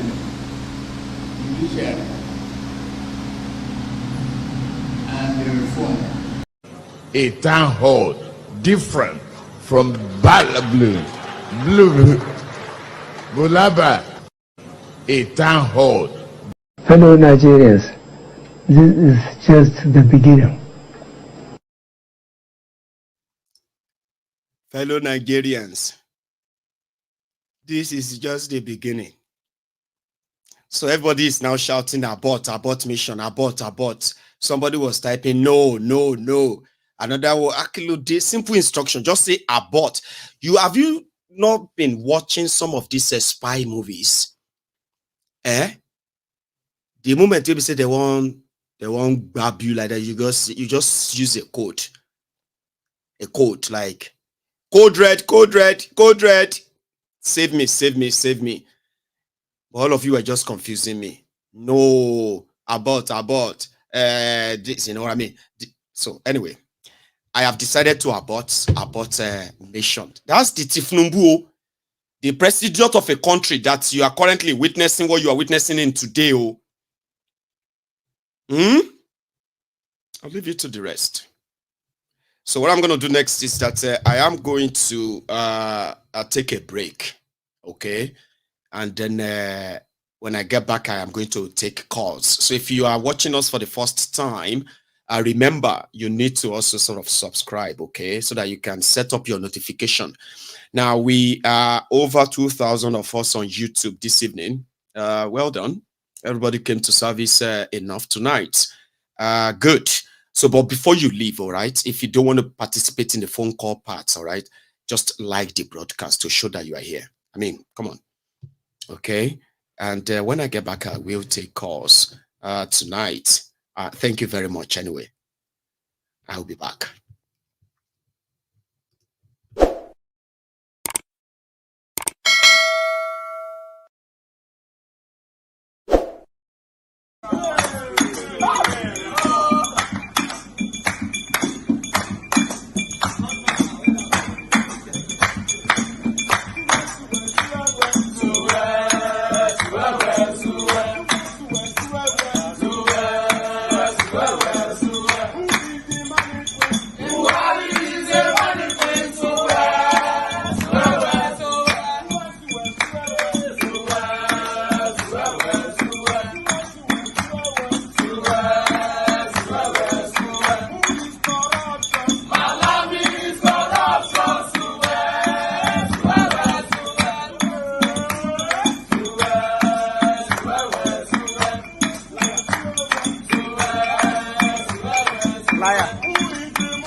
So I am bringing you up, my colleague. You might need to check the audio. This is bad. Can you hear me? I can hear you, Maiyegun. Can you hear me well? I think I can hear you now, and I hope. No, this is not good. This is not good. There's always something wrong with your line there, and I couldn't really figure it out. When you speak now, it's going to be. Hello, like, oh. Okay, go on. Let's try it. How are you? Is it better now? I think it I'm is fine. now. Yeah, it is better now. Is that Paul, by the way? Yes, this is Paul Maiyegun. Baba, how are you this evening? Good. I'm fine. Good morning. Oh, good morning to you. You're already probably on Thursday anyway. Yeah. Baba? Yes. Well, Maiyegun, once again, I want to appreciate you for everything that you do. Thank you for the great expose. Aketi has gone to sleep. That's right. We thank God that at least he is one of those governors we can still say we have something small we can remember him for. Let me put it that way. Because he was the only governor that actually stood against the Ruga madness, the open grazing madness that wanted to completely make the rest of the Yoruba governors docile. He was the one that really rallied around and woke everybody up that we can't, even if we say we are stupid, we can't be that stupid that these people should just walk over us. No, it's not possible. So at least he gave us that memory, despite all his shortcomings. Yes, So he has gone to sleep. Well, having said that, Maiyegun, the point I wanted to actually bring out tonight is that you see everything they suffer, everything they face, there's always the solution in their backyard. Whether he had blood cancer, he had prostate cancer. Look, Maiyegun, the stupidity of the Nigerian leaders is just sometimes it's just unimaginable. You have access to money, to resources, where you can pump in to even do research on even what you are suffering. It is not a mistake that Nigeria keeps producing one of the best or some of the best doctors in the world. It is not by mistake. But our foolish leaders will still fly out to other places, and those places where they are flying out to, those places are seeking Nigerian doctors to come and work for them there. The thing is just, I don't just understand the madness. Sometimes Nigeria is totally beyond logic. Honestly, it is beyond logic. I don't just understand. There's a research on cassava for healing prostate cancer. Cassava. Anybody can Google it. There's a research on it. Cassava goes in on those states there. That's right. Where Akeredolu was the governor. Why didn't he pump in money to do a research on it? So for all the years he spent with everything he was suffering quietly, he couldn't even think of, let me even build one hospital. At least I'll know that I'm the one that is being treated there for myself. I don't just understand. The thing is, honestly, it is beyond logic, Maiyegun. It is beyond logic. It's unfortunate. And the most painful part is that the others will refuse to learn. They will still not do it. They will still not. That is just the one that baffles me the most. They will not. Like when things happen to us or happens to other people, we are supposed to take lessons from them to improve our own lives. That is how a normal reasoning human being should be. But look at everything that has played out. They don't learn from their predecessors. They don't learn at all. Oyinbo will make they even do what? Paul, Oyinbo billionaires. Once they are getting older, God knows what they are suffering from. You just suddenly see them take half of their wealth and put it into the research institute that is actually working to make sure that you see all this dementia that is now so rampant. Billionaires who knows that they may end up suffering it or their parents suffered it. They invested billions in researches, okay? To get medication, to get discoveries that can at least allow people to live a day longer, more.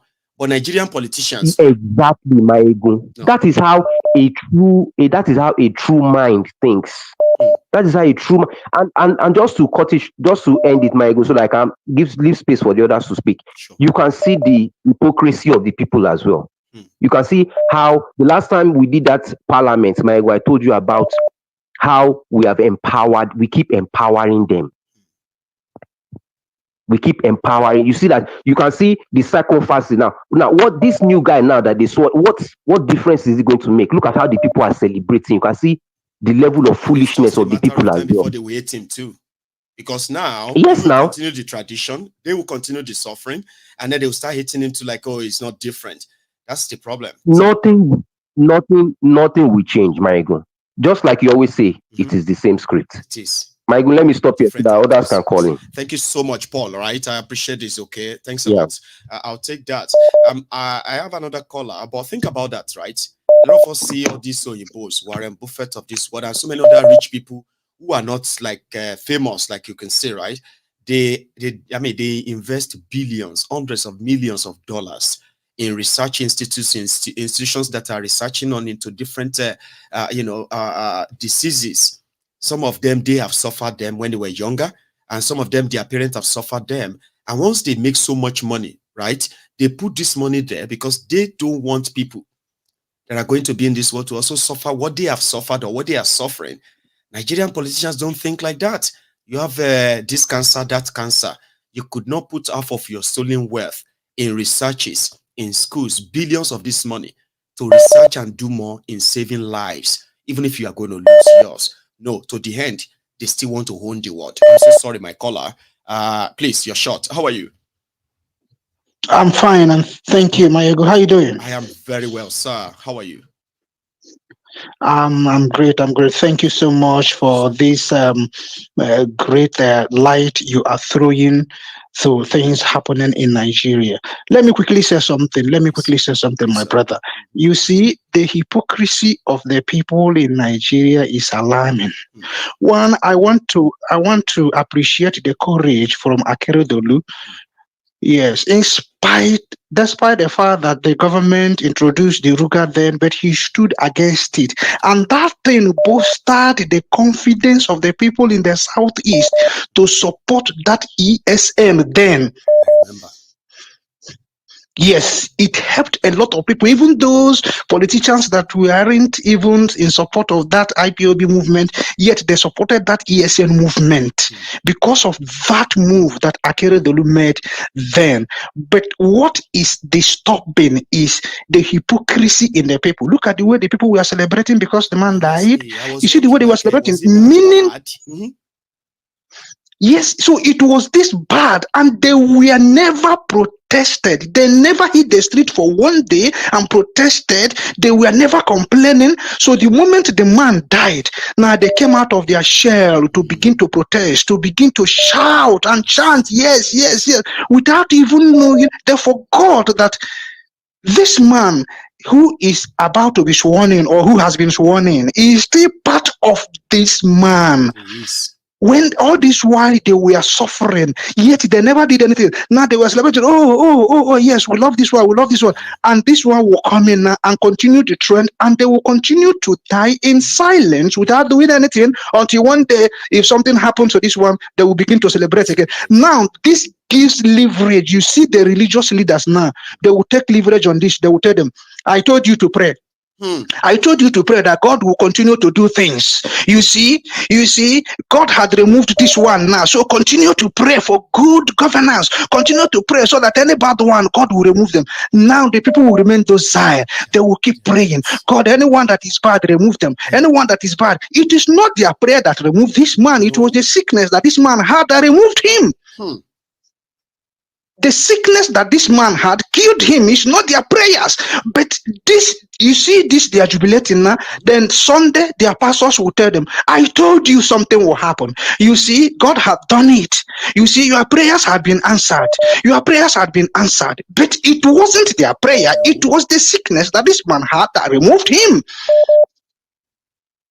And most of them, you will see, they will leverage on that. Yes, sir, Papa, speak on. We trust you. Are they not already celebrating on the streets? Did we not see that? At least we saw that. And that's just the little one we have seen in that space. God knows what it is like in other places too.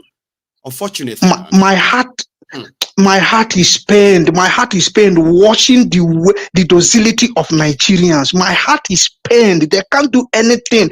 Giving the religious leaders the opportunity to enter them and make them the more and begin to preach that heresy and nonsense they are preaching to them. Pray for your government. I don't even know if these people don't watch news and see the way other countries were being governed. No country ever been governed on the pedestal of prayers. None. But they will tell them, pray for your governors. Pray for them. Any bad one, let death kill him. Let death come and pick him. You see, death had taken this one away.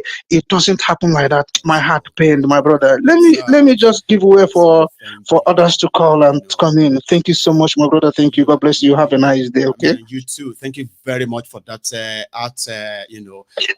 heart pouring there. I like that, and I hope a lot of us who are also watching remember this is meant to be a sober reflection. It's not for us to gloat or laugh or do anything or come out this or that, because look around you, nothing has really changed.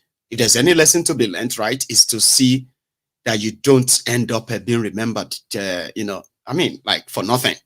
Hello there. Hello, Maiyegun. Hello, sir. How are you? How are you? I don't know how you do it. Honestly, every time I watch a program, I just don't know how you do it. There was something, two things I actually, I read one and I watched one. It says, I freed 100 slaves. I could have saved more if only they know they're slaves. And exactly that is applicable to Nigerians.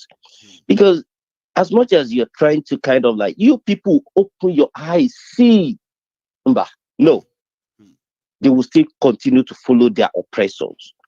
And you'll be wondering, well, these people actually cultivate their own sufferness in a way. But the reason why it pained me is simply because I'm from there, and either I like it or not, I still have my old folks, maybe my dad, mom, uncle, and those innocent kids that are being born into the system again. Those adults, I probably don't even have a pity for them, because I don't know. I don't know, honestly. So, but then there's another thing that keep coming to my mind, because I watch a lot of documentaries, and I just watch one that say, stamped from the beginning, which was a documentary on Netflix. Is black men cursed? Are we cursed? Why can't we just wake up from our slumbers and do something right? And look at the whole of Africa, not just Nigeria. I expect Nigeria to even be wiser. But when you look at all the African countries full of the black people, none of them, no single country could say, yes, we can be boast of 24/7 electricity. We can be boast of good road. We can be boast of this. And these are the people that no Hurricane Katrina, no 170 miles wind, no earthquake, no volcano. Still, imagine if snow good weather, no occurrence of terrible natural occurrences. Yeah, 24/7. Then you'll be wondering. But then, like the previous caller said, they will still go to church or mosque. They will still do their hypocrisy, and the Papa will tell them this and this. And when you look at the numbers that actually go out to do their religious thing, the numbers of crime is at the highest. As well. Now you'll be wondering, are you people actually serving God, or you are just a devil incarnation or something? I don't, honestly, Maiyegun, I don't know how you do it. I don't know. I think mere thinking of these people makes me kind of hungry sometimes. Well, you are very much right to be. Do you get that now? Like, some of us get angry that we are unable to actually put word together to express how angry we are sometimes, right? However, that is why you have the MaiyegunsDiary Politico. So you are not just angry for nothing. You have an idea of why you are. And in most instances, like you are asking us, asking everyone now, why can't we? Why can't we, right? I bet those others are also asking themselves, why can't we? Why can't we? And that's how we're going to get there. And I think, there are over 50 millions of Tinobus and all those looters just waiting for their own chance, of course. So how are we going to get out of? Anyway, let me let others contribute. But thank you for what you are doing. It's just, I don't know how you do it. Honestly, it could have been better if we all wake up and say, look, the worst shouldn't be ruling the best of us. We are not going to be here. Like the caller rightly said, why can't our leaders, fund research? The University College Hospital is there, built by Awolowo. Why can't they renovate it and make it? I mean, the king of Saudi Arabia came there. And that is not even like a rumor. It's actually a fact, historical fact. So look at us today. We are the ones who our governor is now dying in German hospital. In German hospital. Imagine. Have they ever thought that when was the German chancellor or their MP came to Nigeria? I don't know, Baba. I'm gonna know. Like, if we have to look at it this way, right? The last recorded time that the king of Saudi Arabia, King Abdullah of Saudi Arabia, visited that same UCH was put somewhere around there between 1957 and 1961 before he stopped, right? Now let's pick 1961, Baba. So Yorubas, who used to have the Saudi king 62 years ago as a guest in one of our teaching hospitals in Yoruba land, that Yoruba people today now have their governor dying on that machine in faraway Germany. I mean, that is not progress, Baba. Let's tell ourselves the truth. We are not progressing. We are not. We are retrogressing. We are not progressing. Retro. And then we'll carry our money to go and do pilgrimage. Yes. And we are still poor. It doesn't make sense. I know. It doesn't make sense at all. Anyway. Thanks so much. Hopefully, maybe after my generation, maybe something will happen. But I don't see anything happening in my generation. I'm not that old, but at 65, with all the, you know, before I quickly go, yes, sir. You know, there's something that I used to tell myself: take a lesson from death. Yes. You come with nothing, you go with nothing. With all the power they try to hang on to, with all their 160 million vehicles, with all the houses and everything, do they take a pain? Nothing will be taken. How can human being not think twice? Greed. That I don't even know when I'm going to die. I don't know the time. I don't know where. Why can't I take it easy? Good night, Maiyegun. Same to you, sir. You have a wonderful evening, sir. Okay, thanks a lot. This is going to be like, as we said, a time for sober reflection. You want to own the world, of course, go for it. But if you have a chance of making an impact in the world, what would that be? And would you do it like not because of what you are going to gain, or without considering what you're going to possibly lose? Would you still do it and leave that to the indelible mark? Would you?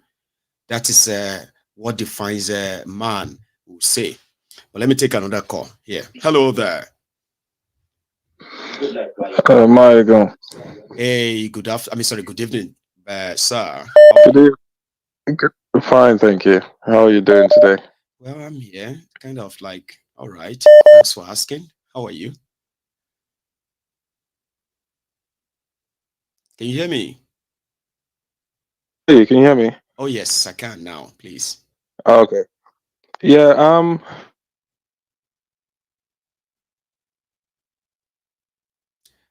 Okay. I think is that network, or you are just receiving another call that is cutting you off or something, sir? No, I'm not receiving any calls. It's just network, but you keep going off, right? Yeah. So hopefully it stays now. Please go on. Oh, is it better now? Yeah. I think it is now. Yes, please. Okay. Yeah. No, just thank you for what you're doing. I mean, I don't think people will realize the importance or significance of what you're doing right now. But hopefully, in years to come, you know, the next generation will watch, you know, your diary and see, and hopefully would make an impact on their lives. You know, I watched one of your programs. I think it was a couple of days ago. It was this guy from Liberia, the Liberian guy. Oh, you so know, cool, my brother. Everybody's asking me to get him back. Oh, go on, sir. Yeah, he made a very, very valid point. And quoting from Minister Louis Farrakhan, I don't know if people know him, but he said, you know, when you subject a people to over 400 years of slavery and you turn them inside out, you know, you strip them of their names, of their religions, of their God, you know, that has a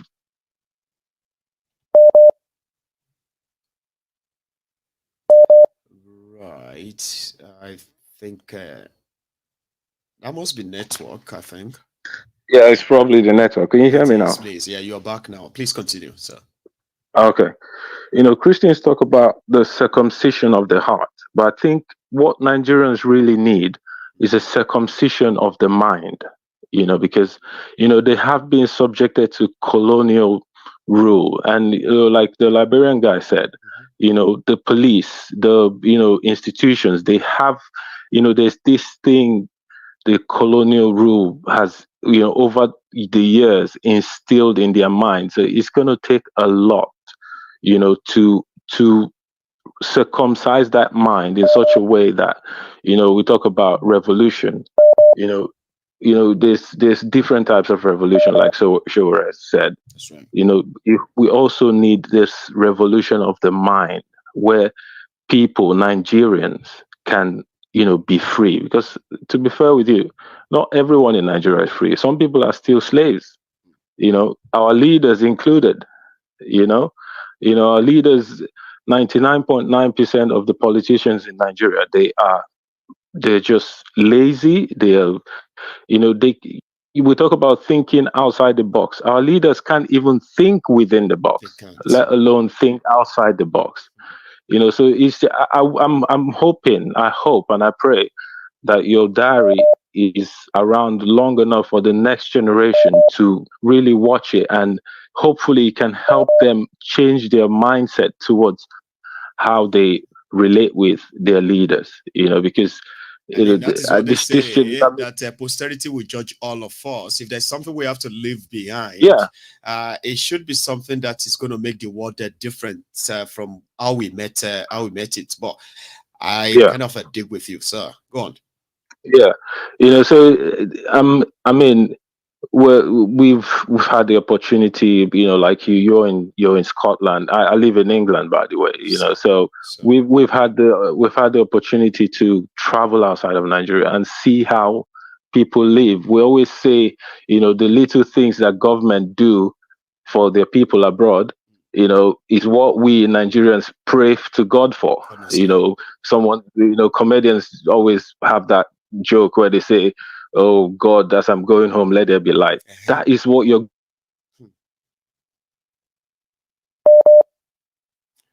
Really sorry that the network kept, kind of breaking us and all that.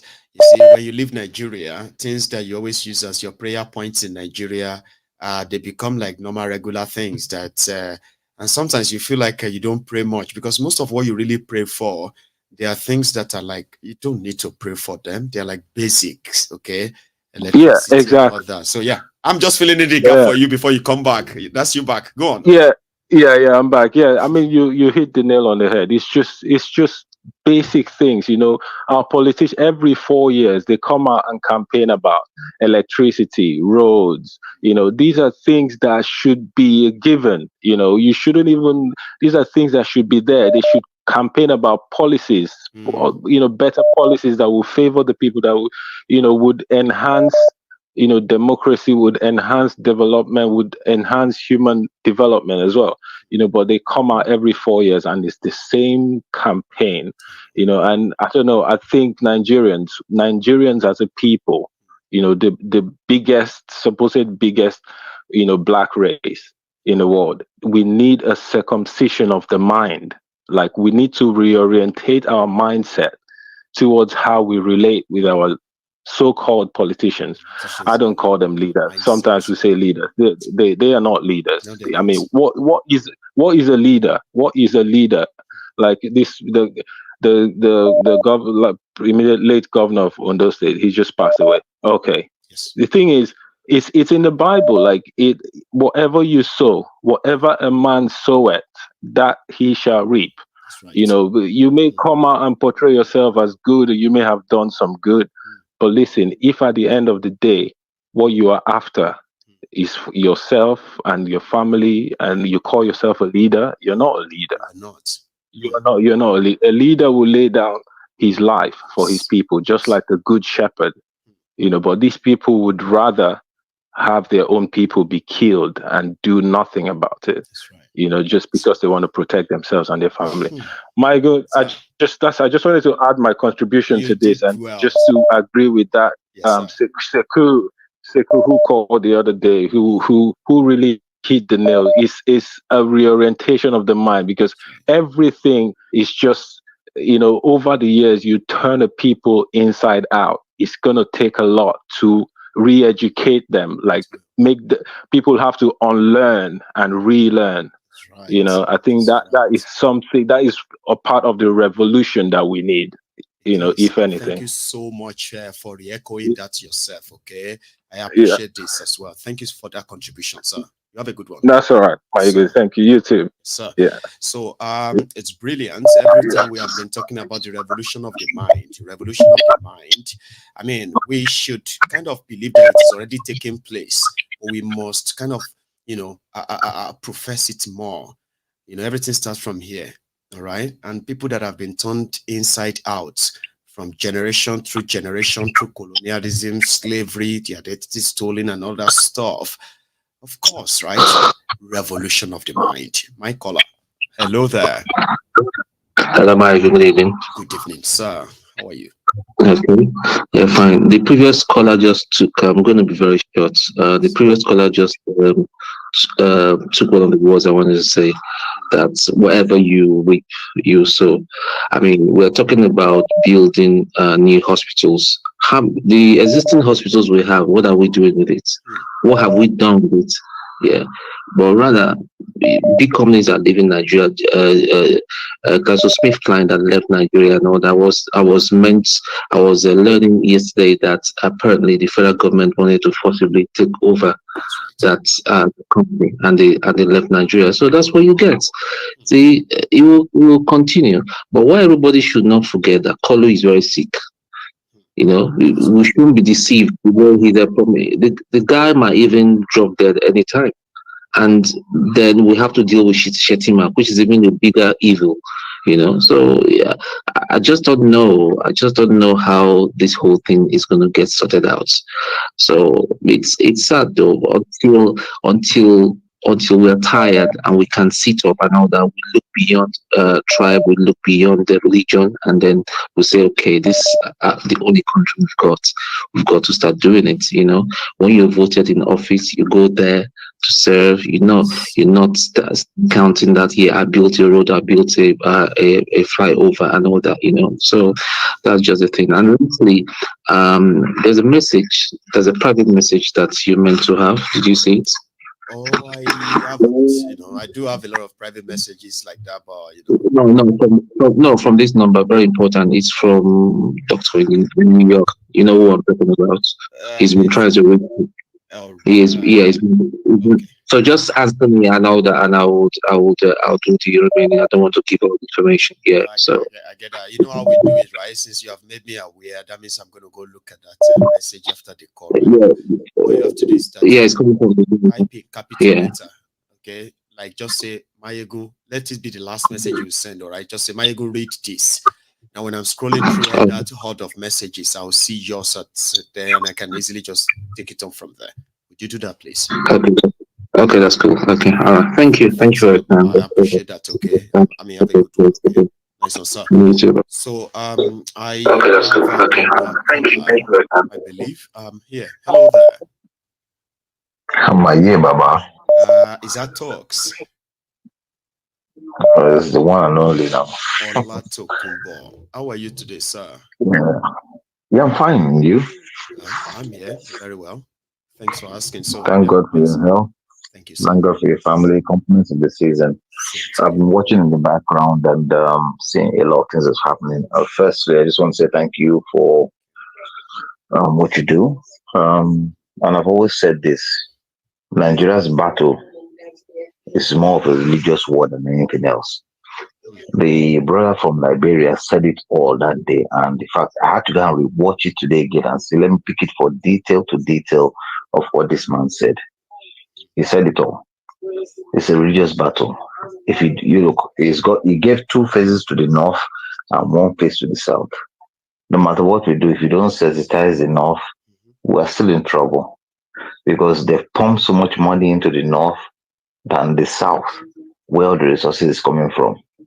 Where I'm from, they've tapped so much of our limestone that in fact they've dug the earth deeper than you can dig the earth. But guess what? The southern part of Nigeria still has money. And Maiyegun, I want to thank you so much for that program you did about the eastern part of Nigeria. Was it yesterday? It was yesterday. About how and the beautiful awakening. I have friends that actually went to the East for Christmas because of what happened in February during the election. That, you know what? Let's show you guys what we really are. Like, talks, come down to East. We will show you what in life be. When I think soon I get something, we get personal. But because of who they are and how accommodating Yorubas are, we took it for granted. Look at who are the people ruling Yoruba land now. Musulumi Lopo Junuwa. I saw them were doing Osho the day yesterday. And I'm thinking, really? After all what's happening in Yoruba land, you guys can still pump money to that kind of event. It's unfortunate. We're here and this is now. Like you said, 2024. I know how much I sent to Nigeria this Christmas period. I don't regret it, but I did it because it's from the goodness of my own personal heart. I said, you know, just do it.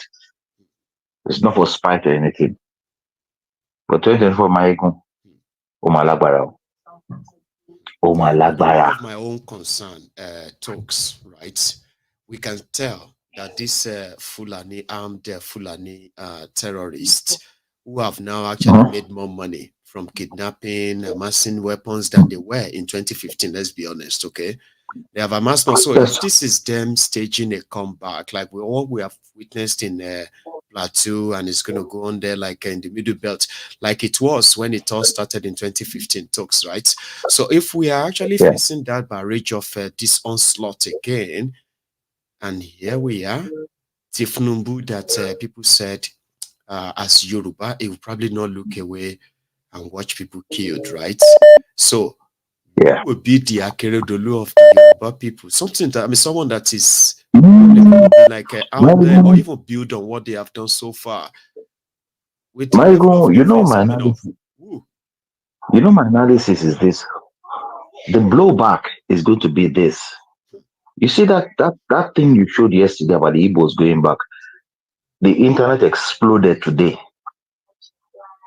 If you had gone on Facebook today, the internet exploded. Yorubas were attacking the Igbos, Igbos attacking Yorubas. I say, okay, now the blowback is going to come. Now, let us see those Fulanis dare try to come for those Igbo billionaires or those Igbo millionaires building those beautiful houses and the streets and everything. Let them try it now. These guys are going back home. And I told someone, I said, look, I think I mentioned on your show, I said, when the Igbos decide to leave Lagos will go wallow. Because why? The Igbos are majorly maintaining the economy of Lagos because they're the greatest importers and exporters in Lagos. We are ripping them off their taxes. They pay the highest tax margin in the whole of Nigeria. They pay the highest taxes on land and everything. Even everything they import is an Igbo man's container, taxing the highest. But these guys are still making money. But I'm saying it now. Let them go to the east now and try it. Those unknown government, I think they are unknown government, they will come out and tell the world that they are really the evil spirit that will deal with these people. I know. What we showed yesterday, I'm telling you, let them go and try it. Look at the flood of people that came there. You think they will not protect those people? And what you said yesterday was, give loans without interest. Yes, now. And watch your people grow. Watch your people grow. Create the economy you want. You have the money. You have everything. Just pull it down and see what happens. And you have to give it to them, by the way, right? That's why I said they need to invest more in their PR as well, okay? Because in the eastern part of Nigeria, that in case others don't know, that's where you have Zomo Motors right there building their stuff, right? Thank you very much. You have so many of their actual businesses that are manufacturing so much. To see how wicked these people are, to see how these wicked people are. Innocent Motors creates a similar vehicle to what they're buying for 160 million, which they can get for half the price to put in their state house. As you know, we are supposed to go to China. China does not buy American vehicles now. They make their own vehicles. They make replicas of Bentley at the highest spec. That's right. Now, the Igbos are saying, you know what? Now, let us show you what you can do. T Yoruba Bashora, Awalama Jihenju. Awalama Jihenju.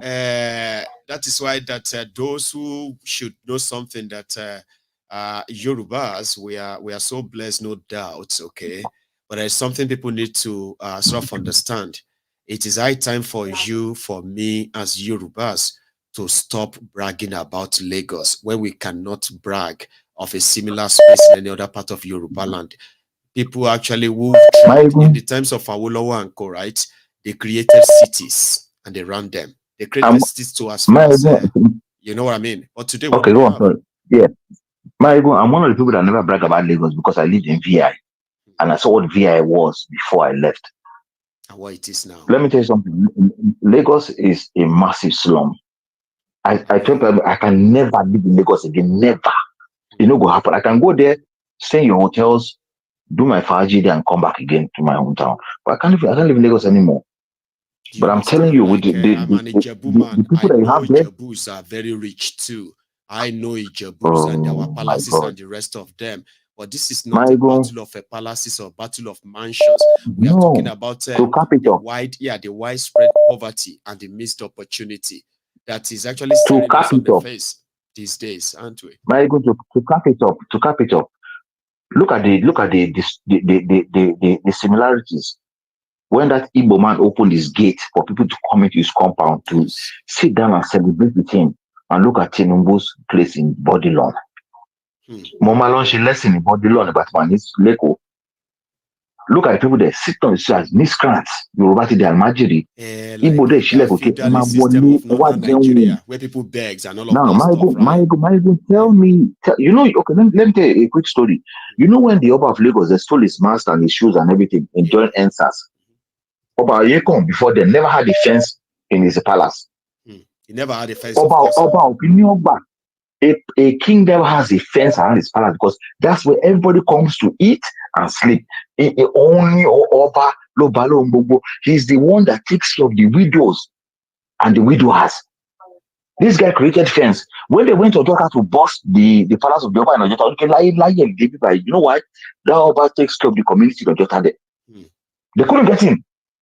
Go on, Maiyegun, please check it and fact check it. I don't remember. I do. But when that man said, okay, she gate, everybody come inside, they hail the man. Now tell me, before they open that gate now, see, talks. The full story is this, right? The guy went to their to the palace of one of the chiefs, okay, and he said, "Listen, I have brought enough that I want to share with the community. Could you please help me invite the community?" Baba, you could see all of them now. They said they carried town crier to say, everybody come around, Big Jord is asking that everybody should come, and you could see it all over their faces. Maiyegun, Maiyegun, can you tell something? If some stupid idiot want to go and carry AK-47 and go and bust that man's house, do you think the community will not stand? You must kill me before you. Thank you very much, Maiyegun. Now, when they're going to Tinubu's place in Bodilon, everybody go on now. Say, oh boy, this man, we sit down with us for 12 hours. We don't even get 15 naira from you. Maiyegun, the die has been cast. This is the end of the story. Thank you very much. 2024 is the shade of Bowser. Thank you, my brother. God bless you. Sir. Yes. Good night. And you too. You have a good one. Okay. It is true. And then there are so many things that we should tell ourselves that we are kind of losing it. We are watching our people go begging in the most condescending way, and it is not new. But for those who are Yorubas who have been watching it go from bad to worse, that shouldn't be the pride. It's called a Almajiri system. Yorubas are shame. They are telling us that there's nothing wrong in becoming an Almajiri in Yoruba. Just be grateful. That's something you should reject. Here, hello there. Yeah, Maiyegun. Yes, sir. Hello, my brother. Hello, sir. How are you? I'm all right. First time caller, man. How are you? Well, such a pleasure, sir. Because everybody can hear you now, please. No, it is not working because I'm right on the screen and somebody else is talking to you on the phone. What's happening? If you really want to enjoy this, you and I are talking. Don't stop looking at that screen, okay? That screen is now for others who are listening to us. It's a bit delayed. And then if you stay on there, right, it's going to interfere in what we are doing. Can you please ignore that screen now, please? The Maiyegun is in trouble, man. Okay. I don't think this man is ready. So what happened is this, right? If you are calling me... Good evening, my brother. Good evening, ma'am. Please, 1 second, ma'am, please. Just 1 second, though. Listen to me, ma'am. Listen, ma'am, please. 1 second. Hang on for me for 1 second, please. Yes, ma'am. Now, if you are calling in, okay, usually, right, I will advise you to ignore the broadcast that moment. There are people that will call in and they will now turn on their TV because they want to hear their voice on the phone, on the TV. Please don't do that, okay? It is called their production. There is a bit of a delay between what we say inside this studio and then at the time you get to hear them on your devices. So you cannot call me and begin to listen to your own voice on the TV or your voice on other devices. I would rather you speak to me directly. Then you can go listen to your voice when you hang up, okay? It is so awkward when people do that. And I kind of wish you won't do that. I'm so sorry, ma'am, right? Can you hear me? No, that's all right. That's all right. That's all right. Great, yes, ma'am. Good evening. Sorry. Merry Christmas. Oh, Merry Christmas. Happy New Year. And same to you. Happy New Year in advance. I tried that in Love of God is my strength. I want to be joyous. I tried that thing you gave me for the paper link. I couldn't get into it. I don't know. Please help me. Even now I really want to do something. I'm trying to press on the shout button. I can't. Yesterday I didn't want to cover. I just want to bless you, but I couldn't. I need help. Please help me. From my heart, I want to do it. Now, thank you. I want to move care, but let me speak it in English. At times I don't know. I'm not Yoruba, but Yoruba do let me. Whatever makes you feel comfortable. Okay. Because some words, some words. If you don't say them in Yoruba, you won't feel good the way you want them to. So yeah, but just mix them. Yes. Go on, man. Okay, thank you. First of all, I want to thank you a lot. The knowledge that God gave you, Thank you, man. You see, God called you for this time. You see, this time, there are people on this YouTube that I see. God called them for this time of our problem in Nigeria. Nigeria is a place that I cannot understand. It's as if it's out of this world. That Nigeria is living in another world. Nigeria is not like other country of the world. That is the way I'm looking at it. Are we living on a separate planet, or are we in this planet, this earth that is rolling all over the place? Are we inside it? Now, let me go to Akeredolu. Yes, ma'am. Akeredolu, what happened to him? He died. Ẹran ti lọ. Ẹran ó ti lọ. Ẹran lọ. Ẹ jẹ́ kí n sọ nǹkan. Let me say something, my brother. What is the benefit of wealth? What is the benefit of wealth? What is the benefit of wealth that you cannot think about the children who have not benefited what you benefited in your own time when you went to school? What is the benefit of wealth that you put in the bank, that you keep in your house, that you give your wife to do business, that you use to send your children all over the world? And our children who are not born in the 70s, who are not born in the 60s, who have not experienced free school meal, who have not experienced free uniform, who have not experienced free school fees. Maiyegun, I experienced it all. So you knew what it was like, and now you are alive, and you are also seeing what it is now like. It is such it breaks out, ma. Yes. You know what? At times, when I will look at our youth now, when I want to do something or say something about them, I will hold my mouth. You know why? These children, they have no experience free education. These children, they have no experience free school meal. Never enjoyed good governance. Never, ever. Yes. When we are going to school, we have our abowa. Carry our plate in our hands.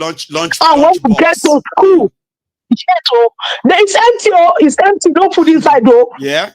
When we get to school, some days they will do asaro, some days they will do ewa, and we have these 3 women who come to the school who will line up, and we'll be collecting our food.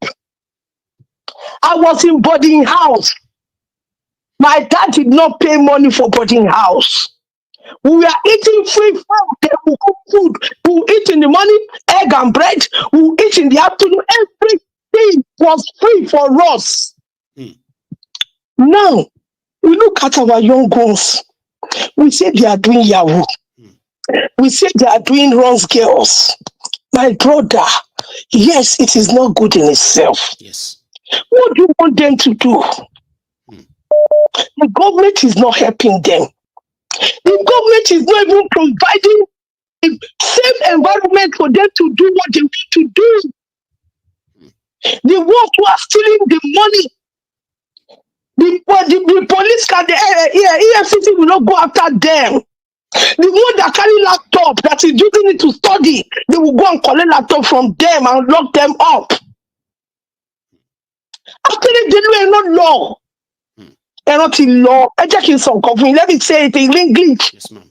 He died a useless death. I'm sorry. Anybody can say, I'm saying my own mind. Please let everybody say what they want to say. He died a useless because I want to tell you one thing. He actually means different things to different people. And there are people who actually that his actions impacted in their lives and they will never forgive him. I know some of them. Yes. Go on, man. Yes. Let me tell you one thing. If you are a human being in God created you into this world and you did not make an impact, God gave you the chance to go to Ondo State and be a governor. Yes. He gave you the idea for you to be a lawyer and do all this. And you went there and you maltreated them, you stole their resources, you did not make a difference to their life. People died in hospital, children died in hospital, pregnant women died in hospital. You have deaths raining all over you. No matter what you do, what he has done. Look at all the money that Akeredolu stole. Can I ask you? He was flown to Germany. Chekoku, did he not die? Is he die? Is he die? Vanity upon vanity. Why not make? Why not make a difference in people's life? Why not you make a difference and say, okay, this is who I am. People are dancing over your death. Oh God, Akeredolu, if you cannot see what is happening behind your back, very soon you are in the mortuary now. Coal is catching you there. God knows the kind of mortuary that they put you in. Maybe it's not the mortuary of Remitulumbu that is controlling in Lagos.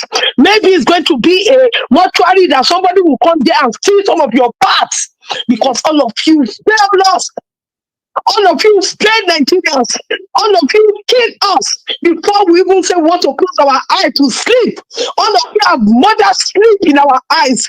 Akeredolu, and the one I cannot remember is saying that died, that the former speaker of the house. All of you have destroyed. Yes, they have destroyed us. They destroyed Nigeria. Nigeria on the road, Nigerians are not safe if they travel. The road is, if the road does not swallow them, kidnapper will take them to the bush. So tell me, what is the benefit of Akeredolu death? He did Amotekun and so Amotekun that they did that. Later they were the one stealing from people. I know a lot of people that Amotekun go and steal in their house. So what is it that he did? He came out, he brought Amotekun. Did he allow them to carry something that would protect them? Did he allow it? He brought it out just to play wayo, and later they say he did Amotekun. Where did he do it? This man was running all over the place with Tinubu during the election time, and he was sick because of his greediness. Because he wanted to come back to power, he did not go and look at himself. Selfishness, greediness, he hold on to power, even to death, until he could not speak again. Yes, until he could not speak again, until he could not hold a spoon again. That is why he said, okay, I just have been left to deputy. So now what I'm saying now is that what is all what he has suffered for? All what he went through, all the nations, preaching for Tinubu to be president. He followed bad day. Very soon they will cover him with sunshine. Very soon they will cover him with the ground. The red sand in Nigeria, he is gone. Where's all his money? If he's not careful. Love and joy win, man. I mean, you have indeed, you exploded tonight. I have never heard you speak like this, in a while. So this seems personal, is it? Yes. No, what I'm saying, my brother, yes. It is good. Let me tell you one thing, it is good to feel for the dead. I understand. Yes. But when a dead man that you are dead and you have destroyed people's life, people have died because of your policy. Let me tell you, this God that you see, God is not stupid. God has given us everything for us to live our life. And he has given people the authority. He has given them all of the power. You can't come and take what belongs to other people and you put it in your pocket and you say I should feel sorry. And the people that died on Christmas Day in Plateau State, they belong to people. So Akeredolu death does not mean anything to me. I don't feel anything. I am sorry to say. He said I'll feel for those who died in the Plateau State, those who went to church to do a service to Christ and they died. Akeredolu, I feel nothing for him because after they bury him, the children will benefit from all the hidden money that he has kept for them. So Akeredolu and what he lost, I'm sorry the way I spoke like this. I am sorry. I mean, I like the fact that you let it out. Okay, there are so many people already. You already have your fans. They are already hailing you there, man. Like, go on, man. Don't stop. Don't listen to Maiyegun. No grief for him. Stay your mind. And you have just done that. Yeah. I'm not going to do that.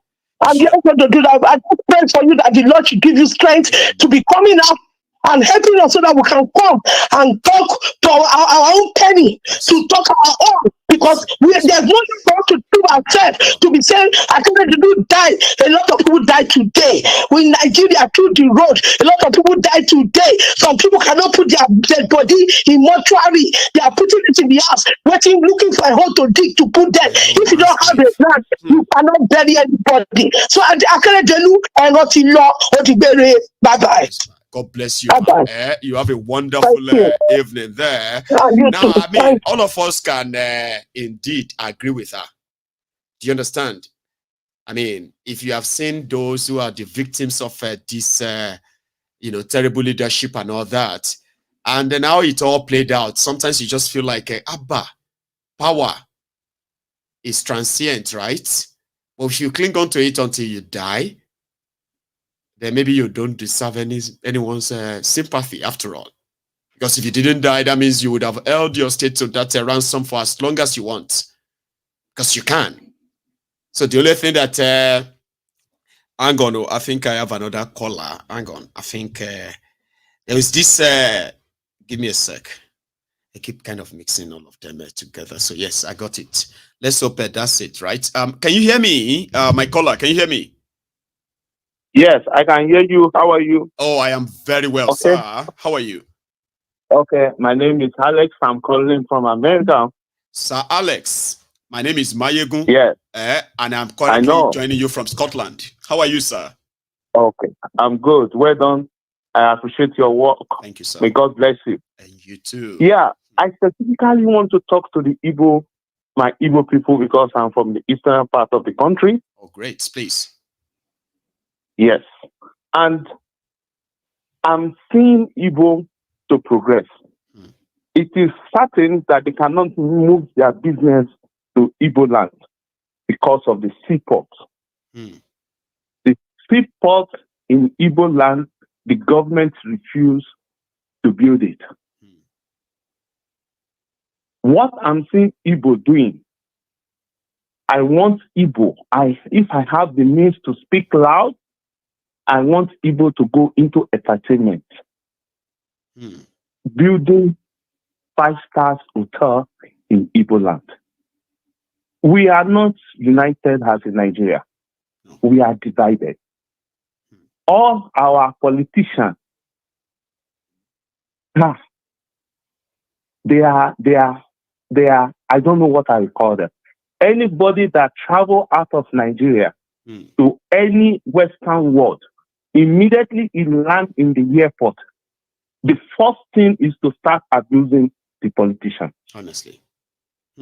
I'm telling you, when you fly, anybody in Nigeria that fly out of Nigeria to the Western world, any country in the Western world, he cannot believe his eyes. I remember the first day I flew into America. I will never forget the experience. I entered the toilet. I ran outside the toilet, thinking, is it public toilet or office? Like, have you entered the wrong toilet so that they will not start charging you? Or is this one public or gas toilet? Because of what? And my question is that, and these politicians are coming to this country? They do. They go there all the time. Well, I just want Igbo. I know Igbo can stand on their own. When Igbo determine to do something, they will do it right. They can. I'm just seeing it. Like Dubai. I've been in Dubai once, twice. What do they develop on? What? Just the crude oil, you will say. I mean, sorry. Oh yeah, tourism. They use their oil wealth to build and make Dubai the tourist destination. Swimming pool. Maiyegun, wait. Yes, sir. The deepest swimming pool in the world. Yes, sir. Is in Dubai. That's right. Everybody wants to go and see it. Take a dive. I think Igbo. We have land in Igbo land. All these rich people in Igbo in Lagos, they should be moving their entertainment to Igbo land. Lagos, you can't take away the economy from Lagos. No, because it's like a specific. Yes, deliberate. There's no how Igbo can survive without Lagos because of the seaport. There's no way they can survive economically. The best thing I feel they will do is on entertainment. They should just go and start doing something first in Africa, first in the world. They should just start thinking of it and move the entertainment industry to Igbo land. Thank you, Maiyegun. God bless you, sir. May God bless Thank Nigeria. you. I bet a lot of them are indeed hearing you. I am going to take one more call, and it's going to be the last call for the night. So let's do it. Here, who deserve that honor? And it seems it's the right person, which is Osita. Name. How are you?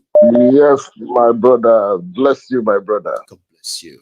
You've always been the apple of the eye of the people that sees reality and not fiction. You've succeeded in doing things that even people that we look up to have not been able to do. Believe me, you are gracious to behold. Thank you very much. Sita is my, ladies and gentlemen, is my veteran hype man. He does it so seamlessly all the time.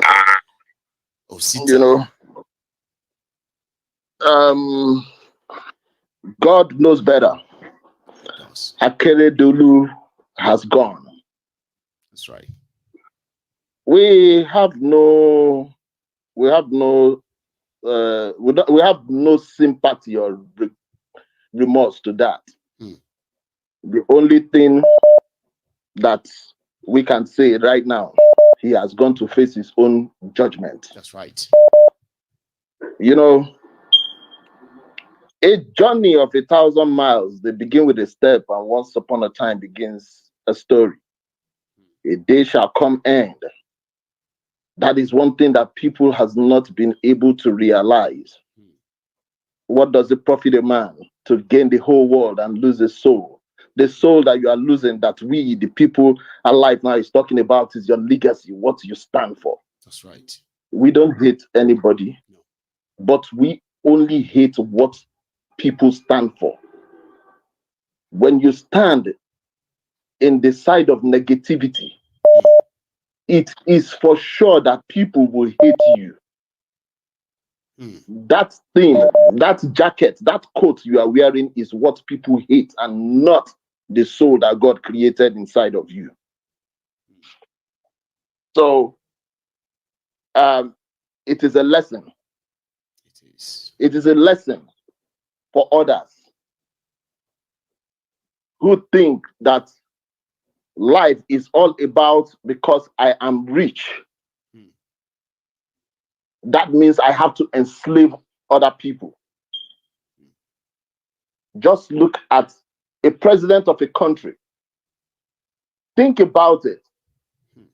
In America or England, the prime minister or the president of America, when he wakes up in the morning on December 25th or December 26th, he opens his window of his apartment and he sees people with plates sitting across the street trying to beg. That means you are a failure. Absolute one. I looked at it today and I said, this man is a very shameless man. Although They said you cannot shame the shame. That's what they say. You can't shame the shameless. You can't shame the shameless.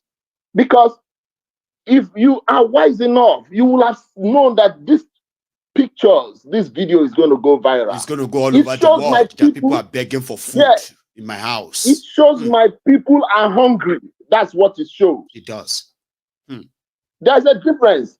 Like when you should come back from UK and you find yourself in Ijebu and people are trooping in your house. It's a different thing because you has no connection with the government. People want to come and facilitate with you. That's right. That is what they are coming to your place for. They want to come and enjoy. They want to see you laugh. They want to make you smile. Look at that video you showed yesterday. The disabled. I don't like calling people disabled, but that one, that is a special. They kind of put it as physically challenged. Now these days, that word are being carefully used. So you can just say the physically challenged. Challenge. You see the way the guy hugged her, embraced her. Even she was even shouting on the guy. I know. That shows empathy. The guy doesn't have pity for her. It's empathy that the guy has for her. That's right. So these are our so-called vampires who occupy government spaces. They think that they can have their cake and eat it. Yes, they eat it. The whole money that Akeredolu has, the whole money he embezzled, had it been there is a good hospital in Nigeria, at least he's not going to carry that money to foreign land to give the Germans.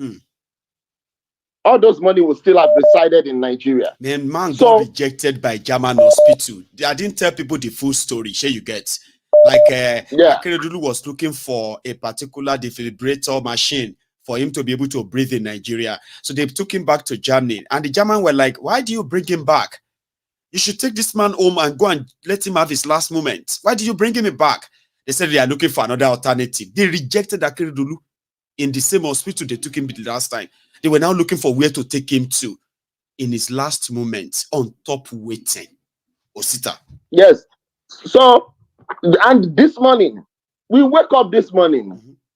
What we are hearing again is, what we saw again, the criminals who, if not for government, evil government connection that they have, they can't make money. The one that says he owns the UBA, Tony Elumelu with his party, and the white party, and the rest of them, white party, when people are facing hunger and starvation, and when they come to the pages of newspaper, they come to the media, and what they keep saying that the subsidy that they remove is okay. Is it the interest of the poor people? They would have suffered more if they didn't remove the subsidy. Nigerian. Yes, the floating of the naira is for the interest of Nigerians. But you look at it, there is one poem that we used to recite when I was in secondary school, primary school. Dage, they call it Dage. The soap seller hawks our wares, and the hungry man was there and was looking. He was saying, how do you hawk this soap and think I'm going to buy? If I cannot wash my inside, how can I wash my outside? The inside is his belly. He is hungry. And now you are telling him to go and buy soap. It is absurd. So this is what we see, that people are reckless. The whole money that is in circulation in the hands of the people that call themselves billionaires. Look at all the billionaires in Nigeria. None of them produces anything. Nothing for you. Nothing. All you hear that they bought shares in this company, they bought shares in this company. None of them, the shares they are buying, the companies that they are buying, those companies are public liability company that is owned by Nigerian government, by Nigerians. But at the end of the day, Transcorp, they turned it to a private portfolio. Everything, they turned it to a private portfolio. And you think that people are not going to celebrate if any of them die. People are going to celebrate, my brother. People are going to celebrate when they die. If we cannot kill them by the gun or by our bare hands, at least death will take them. And when the death take them, we will be happy that death takes them. It is not a bad thing. That's the reason. There was a day I was talking to you. Believe me, sometimes it's as if I should question God that, God, why did you kill Abacha self? Why did you take Abacha? I mean to say, because God never kills any man. But why did you take Abacha? Believe me, because Abacha will have eradicated most of these people. Maybe like we'll have to contend right? with one. He was indeed going after them. He was going to kill them. You're right. Those who escaped He ran away. will have eradicated all these people. And all these people are the people that came on the back of Abacha succeeded, we would have had less of these rogues. Even though we still have the rogues we would be dealing with, but they will not be this massive. Who will come build the cat? Yes. Build the cat. So the way you are looking at it now, that is the reason all of them, when it's not favoring them, they will ride on the back of the masses and they will fight. Oh, democracy, democracy. We didn't even know that we enjoyed under Abacha regime than this. I was asking somebody yesterday, I said, how come that Abacha lived for 5 good years with the whole sanctions that Nigeria had? One of the most beautiful things that happened in Lagos happened under Abacha regime, under Buba Marwa. That's the reason in Lagos State, everybody thinks that they say Marwa is a saint. He's a saint. He's the one now for fight drug and all of that. But you will ask yourself this simple question, my brother. All the economic sanctions, all the social sanctions that Nigeria had as at that time, why was Nigeria prosperous under Abacha than these criminals? So what we are facing, we have gone past the trying to make Nigeria better. I am a very good Christian, but if you ask me, if any person asks me to pray for Nigeria, I don't pray for Nigeria. No, it's a waste of time. Because it's a waste of time. Let us break this thing up. Let us break this thing up so that when it's not too late, so that we can do this thing peacefully. That is always my advice. Osita, thank you very much. God bless you, right? And thank you very much for at least trying to get that across to my people at the close of the program. So thank you, as always, okay? You take it easy. All right, tomorrow is another day. All right, sir? You have a good one, sir. So that's Osita. You just delivered his own piece there. A lot of you want to call in and add yours still, but our time is completely out. Okay, so we are going to continue next time, and some of you can even call in on some other time and say what you still want to say. All right, so thank you so much, everyone, for the evening. My the super chatters, the sharers, the likers, the commenters, and all of us, we've done our bit. And like I said, Akeredolu has done his bit too. So you should continue to do yours while you have the chance. I will continue to do mine while I have the chance. Right? But until then, just take it easy, stay safe, okay? I will see you some other time. So good night from here.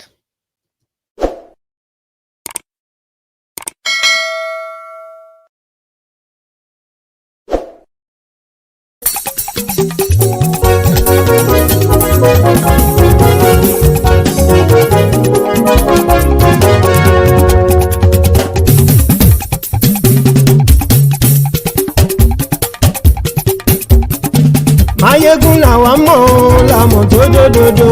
Maiyegun Diary Maiyegun #1. Maiyegun làwa mọ̀ làmọ̀ tó dòdòdò. Maiyegun Diary Maiyegun #1. Maiyegun ti dé o ọ̀rẹ́ ara yìí. Maiyegun Diary Maiyegun #1. Lórí Facebook, lórí YouTube. Maiyegun Diary Maiyegun #1. Gbogbo bó ṣe ń lọ ni Maiyegun já wa sí.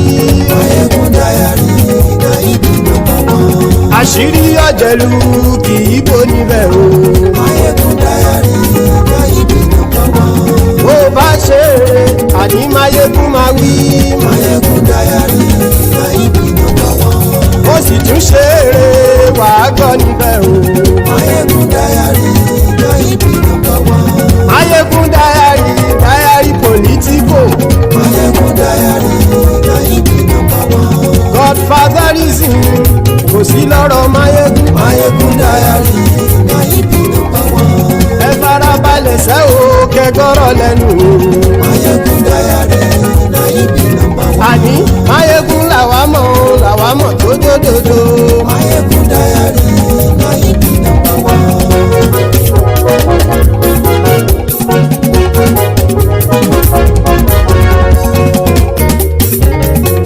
àní ẹ̀sùn rákì. Maiyegun ti dé. Maiyegun ti dé. Ọ̀jẹ̀lú ẹ̀sùn ràkì. Maiyegun ti dé. Àní ẹ̀sùn ràkì. Maiyegun ti dé. Lórí Facebook. Maiyegun ti dé. Àní ẹ̀sùn ràkì. Maiyegun ti dé. Lórí YouTube. Maiyegun ti dé.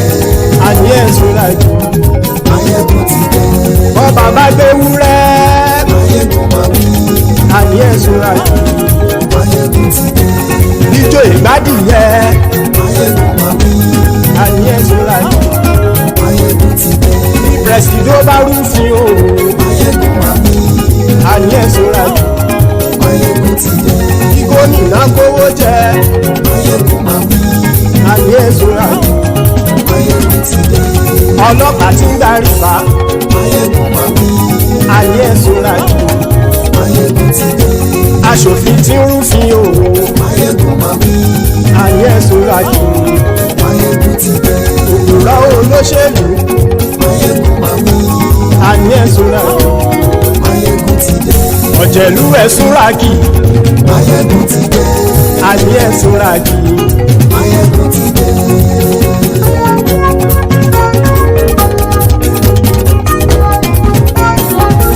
Maiyegun ti dé. Gbogbo ọ̀jẹ̀lú ẹ̀sùn ràkì. Maiyegun ti dé. Gbogbo ọ̀jẹ̀lú ẹ̀sùn ràkì. Ṣùgbọ́n ní bá ti ṣe èyí tó yẹ kí wọ́n ṣe, ọmọ bá dèrò ní fi wọ́n níran o. Maiyegun ti dé. Gbogbo ọ̀jẹ̀lú ẹ̀sùn ràkì. Maiyegun ti dé. Gbogbo ọ̀jẹ̀lú ẹ̀sùn ràkì. Ṣùgbọ́n ní bá ti ṣe èyí tó yẹ kí wọ́n ṣe, ọmọ bá dèrò ní fi wọ́n níran. Wọ́n fowó bẹ́ẹ̀ o. Maiyegun ó sọ pé wọ́n ò fẹ́ bẹ̀. Wọ́n fowó bẹ́ẹ̀. Maiyegun ó sọ pé wọ́n ò fẹ́ bẹ̀. Oníkanṣá ti ṣe èyí tó yẹ kí wọ́n ṣe fáwọn ará ìlú tó gbé wọn débẹ̀ o. Ayé. Maiyegun ti dé. Gbogbo ọ̀jẹ̀lú ẹ̀sùn ràkì. Maiyegun ti dé. Gbogbo ọ̀jẹ̀lú ẹ̀sùn ràkì. Ṣùgbọ́n ní bá ti ṣe yìí tó yẹ kí wọ́n ṣe, ọmọ bá dẹ́rọ̀ ò ní fi wọ́n níran. Ha! Kì máa yí ṣe eré, ọ̀rọ̀ yìí kì í ṣe ẹ̀fẹ̀. Kì máa yí ṣe eré, ọ̀rọ̀ yìí kì í ṣe ẹ̀fẹ̀. Ẹni bá ti lè lẹ́bọ̀ lẹ́rù o, ọmọ bá dèrò kàṣàyè tú wọn síta. Maiyegun ti dé. Gbogbo ọ̀jẹ̀lú ẹ̀sùn ràkì. Maiyegun ti dé. Gbogbo ọ̀jẹ̀lú ẹ̀sùn ràkì. Ṣùgbọ́n ní bá ti ṣe yìí tó yẹ kí wọ́n ṣe, ọmọ bá dẹ́rọ̀ ò ní fi wọ́n níran. Tẹnitẹni ọmọ Maiyegun ọ̀rẹ́ ara ìlú mọ̀mọ́ ni mo fọlọ́run ṣọ́ ẹ̀ bá kìlẹ́bù. Lóòótọ́ olódodo ìlú ọ̀tá ìlú mọ̀mọ́ ni ìwọ ṣá máa ń ṣọ́ra kò sì mọ́ bẹ̀rù. Bọ́tà ń lè rí bóníṣègùn lé káwọn mọ̀mọ́ fi ṣera wọn ni ó ti dẹrùn tí wọn ò gbọ́dọ̀ sì mọ́ bẹ̀. Èèpo ọ̀bọ lọmọ bá dérò tàjẹ́ ò gbọ́dọ̀ jẹ́, ó ti jọba lórí àbínú ẹni kò sì mọ́ bùyà. Àìsíwọ́lu ní ẹnìkẹ́ ìgbódì ẹyin lábàrá o, ó kó ẹni tó bá dán wò á kàmù. Maiyegun ti dé. Gbogbo ọ̀jẹ̀lú ẹ̀sùn ràkì. Maiyegun ti dé. Gbogbo ọ̀jẹ̀lú ẹ̀sùn ràkì o. Ẹni bá ti ṣe yìí tó yẹ kí wọ́n ṣe, ọmọ bá dèrò òní fi wọ́n níran o. Maiyegun ti dé. Gbogbo ọ̀jẹ̀lú ẹ̀sùn ràkì. Maiyegun ti dé. Gbogbo ọ̀jẹ̀lú ẹ̀sùn ràkì. Ṣùgbọ́n ní bá ti ṣe yìí tó yẹ kí wọ́n ṣe, ọmọ bá dẹ́rọ̀ ò ní fi wọ́n níran.